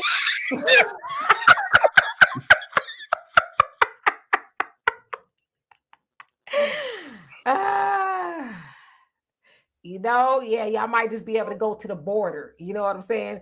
The border, and they come right on back. Look, we gonna go over there and throw a rock. Put your toe over there just to say you did it. Don't keep your toe over there too long. You better not touch that gate. It's gonna be hot. I can't stand you. Okay. And Cosmo said African produces every shade of brown and various hair textures with no Euro mixture. It's literally the motherland. Absolutely. Yes. So over here, as Donovan said, we are a hybrid, if you will. We got some massa in us somewhere, unfortunately. Corliss, do you have a YouTube channel? No, but he just confirmed the thing. Whoever Georgia is, you just confirmed something. Yes, Corliss been needing to get a YouTube channel. Wait, Corliss, we're saying YouTube channel, not OnlyFans. YouTube. Baby, look, they ain't ready if I get an OnlyFans, baby. I'm gonna tell you right now. They think they mad and I got my clothes on. I ain't gonna say too much, but I'm gonna tell you a whole lot over there. Corliss is a mess, okay? Wealth of knowledge. I'm telling you, y'all want to ever know something? Corliss probably got the answer. I'm telling you right now. No, but in all honesty, though, for real, like I said, what he just said, who if that's I don't know if it's a man or a female, but It's a it is man. very much so confirmation as to what I'm about to do. So what I will do is I'll give you a little snippet. We probably will have one, but it's gonna be a very huge company that's gonna be very mad at me. They might be all right because they're gonna get a lot of their money back. But it's something that's probably gonna manifest within the first 6 months of 2024. So thank you for confirmation. Absolutely. And let's see here. Oops. I'm trying to put this up here. Oh. It's kind of slow. Cosmo said that's cap. It's called mental oppression to make you think you have white and you they have to maintain power lies. No, we do have white in my family. And I think most people that have roots in slavery, have ancestors in slavery, I think it's just kind of a given and a known thing that we do have masses blood in us. So that I know for a fact. So that's not cap. I know, and I get the whole FBA argument. I don't know if you're FBA or whatever the case is. So I get that some people are saying, our people were never enslaved, and that's true. There's a lot of people who were our family was never enslaved, but I'm telling you via DNA testing that there is white in my family, with some in my family being partially white. So my grandfather is a white man, so I happen to know that is what it is. So again, here in America, I'm not speaking for Africa. I only speak for where I'm from. In America, we are hybrids here. Most of us that are FBA, descendants of slaves, we have white in our lineage. It's just a fact. Look at the pictures. Go back. You only talk about 4 or 5 generations of slavery. Well, let me say this, because when they get to talk about reparations, see, I get it about 4 different ways. Because see, really, I'm a Jefferson by blood. So that the little old slave that he was sleeping with, yeah, we kin to them for real. Well, right. Cosmo says this: the majority of blacks in America were free. I just have this thing. I don't know if I'm in the twilight zone right now. Maybe I'm on a parallel planet, but the planet that I'm from, slavery ended in 1865. So how can you sit there and say, and I want you just to back it up real quick. I know we got to go, but I'm just trying to challenge this right here. How can we say that we weren't all slaves? The majority of people weren't slaves. I just don't see how your facts prove that. And then the other thing too is if you were not if you were free, because I know there's a lot of freed men, so I know where you're going with that. But so then there's a lot of people claiming that they need reparations for why? If your people were never enslaved, why are you asking for reparations? That's not something that's due you. Slavery reparations for American descendants of slavery. That is the crux of the argument. So yes. And I'm not saying that every black person in America, there were people who were free, in the North, some in California as well. But the majority of black people in America, whether you were here or you were brought over here, your ancestors were brought over here, were in slavery during the time of slavery, especially if you were in the southern states, up in that area. So, I mean, I just think at this point, we're kind of being, it's silly season. For those of y'all who, were not in your family weren't in slavery, great, great. But I know for a fact that mine was. So yeah, I don't even know why we're even we're splitting hairs here. I really don't. Right. And I just want to Cosmo says there was a small percentage of blacks that were slaves, and they were in the South, and they lived in the South. Now that's totally factually wrong. The majority of the slaves in the United States lived in the South because of the cotton and the tobacco that needed to be picked in the farms and all that other stuff. So if the cotton industry, which was a big industry for the South, which is one of the main reasons the Civil War was fought about the money, how can you say a small percentage of them were in the South or were slaves? That's wrong. But you know what, Donovan? That's your fantasy. You know what, Donovan? As far as that goes, it's a lot of other literature coming out now. As far as percentages, I'm not going to jump into that until I do a little bit more studying on that. But as far as percentages, there was actually like a pretty large amount of free black people in the United States. There was actually a massacre. Can you say that? Okay. But it was actually like a big dust up. I'll use that word. Where it was a lot of free black people who had slaves and they didn't want them taken also. It's I just was looking at some history on that. So like next week or something, I'll let you know if I can dig that back up. But Yeah, well, let so me know it's because well, one thing that I do know, and I'm very good at, I have a degree in history, which I have a lot of degrees, and anybody that knows me will tell you, when it came to history in high school, I was the man to go to. And I'm not saying I'm an expert, but one thing I knew, being born in the South and seeing the South the way it is today, the majority of us live in the South. That's just where we're from. I mean, there was, okay, the slave trade, they're saying that the slave trade from Africa to the United States, there was over 100 million black people coming to the Western Hemisphere. At the end of the Civil War, there wasn't even 4 million black people in the United States. There wasn't even 4 million at the end of the well, Civil War. that's because most of the black people Yeah, they went were to in South South America. America. Yeah, no, we So get so that. it's Yeah, we get that. so But I'm it's talking about, like they estimated 20 million coming into the United States during the slave trade. At the end of the Civil War, there were less than 4 million. But the reason a lot of black people were brought to the United States was to deal with the cotton boom that was happening, to pick that cotton. Because yeah, you had a cotton gin that that fixed it and made it really fast, but you still needed which a slaves. black man invented. A black man Right, invented that. Just right, to let you right. know. But you know, so a majority of black people were in the South. That's just a fact. So Yeah, and so go ahead, Carlos. I'm sorry. Cosmo Energy. I think all folks know that some people were slaves and some people were not. That's never a debate. There were freed people that were dragged back to slavery. Let's go with Texas when everybody was free, and Texas was the last state to free the slaves. Remember Juneteenth? What about all the free people that got drugged back there and still kept in captivity of slavery? So even if they were freed people were still kidnapped and dragged back to being slaves. So we get that. Nobody's debating that. Nobody said that everybody in America was part of people that were slaves. We're not saying that either. But I can tell you one thing, when they get to talking about reparations, I can tell you who can prove, because my daughter didn't already call me, baby. I'm a buff. I got it in a safe, waterproof, fireproof.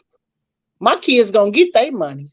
I'm gonna get my money because see, I can prove that my great grandmother and her parents and their parents were slaves. So yeah, we're gonna get ours. Now I can't say about everybody else. yeah, you're only talking 4 or 5 generations, and that's not hard to prove. That's not a long time ago. Like I said, my grandfather's 100 years old today, or right now. So he was born in 1922 or whatever it was. So that means his grandfather, whoever was a slave, or whoever, however you go. We're not talking far stuff. And if I talk to a lot of black people like Demetra, Corliss, whatever, they would probably say the same thing. Yeah, you know, we come from a descendant of slaves, and most of us migrated originally from the South. Where do you think? You think we get the cornbread and the hog moss, everything on the pig, but the oink is eaten by black people. Yeah. Oh no, they eat those too, and the lips, honey. What Right. you talking about, Donovan? Right. Everything. So you know, so I'm gonna do my research on that, but I do feel that to say that the majority were free, I would have to disagree with that. Yeah. Yeah, so again, nobody is saying that all black people were enslaved. We know that they were free black people, but you know, and honestly, we could be here forever, you know, talking about the dynamics and all of that, but nobody is saying that all black people were enslaved. And we know they came before Columbus. We know that, you know, and I think it's a silly argument too, because if the black woman is the mother of civilization, wouldn't we be everywhere? You know what I'm saying? So that's why like a lot of times I personally don't like to get into these little back and forths, because it's another way to be divisive. If your family was not of slavery, great, lucky for you, right? Y'all don't have that trauma.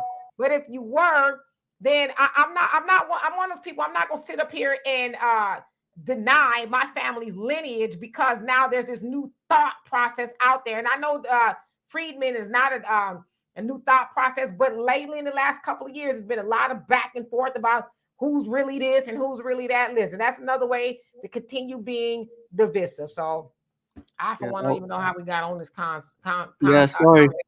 Actually, it's my fault towards the end. again. I'm just playing. No, I mean it's my fault. I mean I didn't mean to bring up Philip Scott, the host of Africa Diaspora News Channel, talking about Japan, which led to the conversation of slavery and reparations. Well, I add this very quickly. The first Arabs, the Arabs were the first one who started slavery, but the Europeans perfected it so well. And then the Jews continued.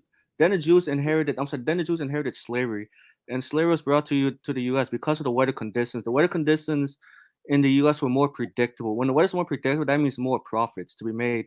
Like what Donovan Sadiq said, in cotton, tobacco, because the weather in Europe is too cold to grow cotton. Yeah. So again, we could really Yeah, but I'll say quickly at the end, I just want everybody to be happy. You mean to make people, disappointed where they want to travel. I'm just saying this so that people just be aware, so they wouldn't be surprised when they travel outside the states, wherever they go, whether it's to like African nations, Europe, Asia, just to be cognizant. That's all. But to be happy and safe. absolutely. So Donovan, what say you before we? All right. I just want to say this. This has been a great chat, great commentary, everything like that. Don't forget to join us on Sundays, 3 p.m. Pacific Standard Time, 5 p.m. Central Time with the Dimitri K Show on Sundays. And again, great topic, how we do these things and how we let everybody, I think we're the only show out there where we have actually our friends, which we call you guys our friends, actually come on the show and co-host the show with us. And then we have these great topics, these great debates, which is what it should be about. Because again, Dimitri, I don't know if you remember, when we first started this 6 or 7 years ago, when we first started and we were talking these topics in regards to the Democratic Party, in regards to Black topics, which you started even before that, sitting in your bedroom, they're now becoming more mainstream as more and more Black people are starting to wake up and they are starting to realize, hey, my pocketbook is not the same. And I'm going to say this for those of you guys that don't get it just yet, and you're still going to be voting Democrat. And that's fine if you want to vote Democrat. In the words of the great communicator, Ronald Reagan, is your life better than it was 4 years ago? Are you making more money? Are you going through eviction right now? If your life is dealing with all this negativity, maybe you shouldn't be voting for the very party that's putting you out on your ass today. Something to think about. Absolutely. And yes, the last good man in Jersey, 3 times a week, actually, Sunday, Tuesday, and Wednesday, Wealth Wednesday with Walter. And Brina says, you're the most mature channel I've come across. Well, I thank you for that. It's, we have our moments, but I'm here on this channel and I got 16,000 subscribers and I'm grateful for that. I really am, but even if there was just one person on here every week, if one person gets the message, that's what's important. We really try to be logical here. I know, especially a lot of times on the internet, people try to play on your emotions, right? It's the appeal to emotions. I'm going to get them emotionally involved. I'm going to keep them mad all the time and throw out this and that. If y'all notice too, we talk about white supremacy. We don't really talk about white people. We talk about white supremacy, but we really talk about us. Like, what can we do to be better? Just things like that. So to me, the goal of this channel is really just to learn from each other and to spur conversations. Because I know there's a lot of channels out there that don't even glance at the comment section. Comment section just rolling. They don't even hardly acknowledge you. They just and they do that for hours and hours, and they hardly even acknowledge y'all. I think you guys are very important to the larger conversation. And this is what this is. It's a conversation. So we're not always right, but we're not always wrong, and vice versa. As I say before we leave out of here, we love you guys very much. We may not always agree, but it's going to be all love. at the end of the day. So I just I'm looking at you guys' comments. And you know, and somebody said the comments their finances are actually better under Biden than Trump. But I do contract work, and Trump sucked. Oops, you say sucked for that type of stuff. Okay, gotcha. Absolutely. Vote your pocketbooks. That's what we're talking about. If it's better for you to vote for Democrat and you're making money and doing, that's how we should vote. We shouldn't vote just because we're black and we're supposed to be Democrats. That is our biggest demise. All of these illegal immigrants that they're coming in here, do you know what's going to happen? Half of them, more than half of them, are going to vote Republican. Corliss, did you want to say something before we leave out here? Yeah, let me let me correct Donovan. See, the other people that come on, y'all, they friends. Okay, I'm family. Let's get that right. So I don't want y'all never come on here think y'all gonna come for me because they gonna get you. Gonna get you. Raise flames and lemon juice. So anyway, we love and appreciate every last one of y'all. Marjorie, how you doing? I do see you on here. And Donovan, my email too. Okay, and we'll be here tomorrow with Walter Wealth Wednesdays. I think we have a pretty interesting topic. I think we'll see. Anyway, so until then, love and appreciate every last one of y'all. Y'all be safe and y'all have a great evening. Peace.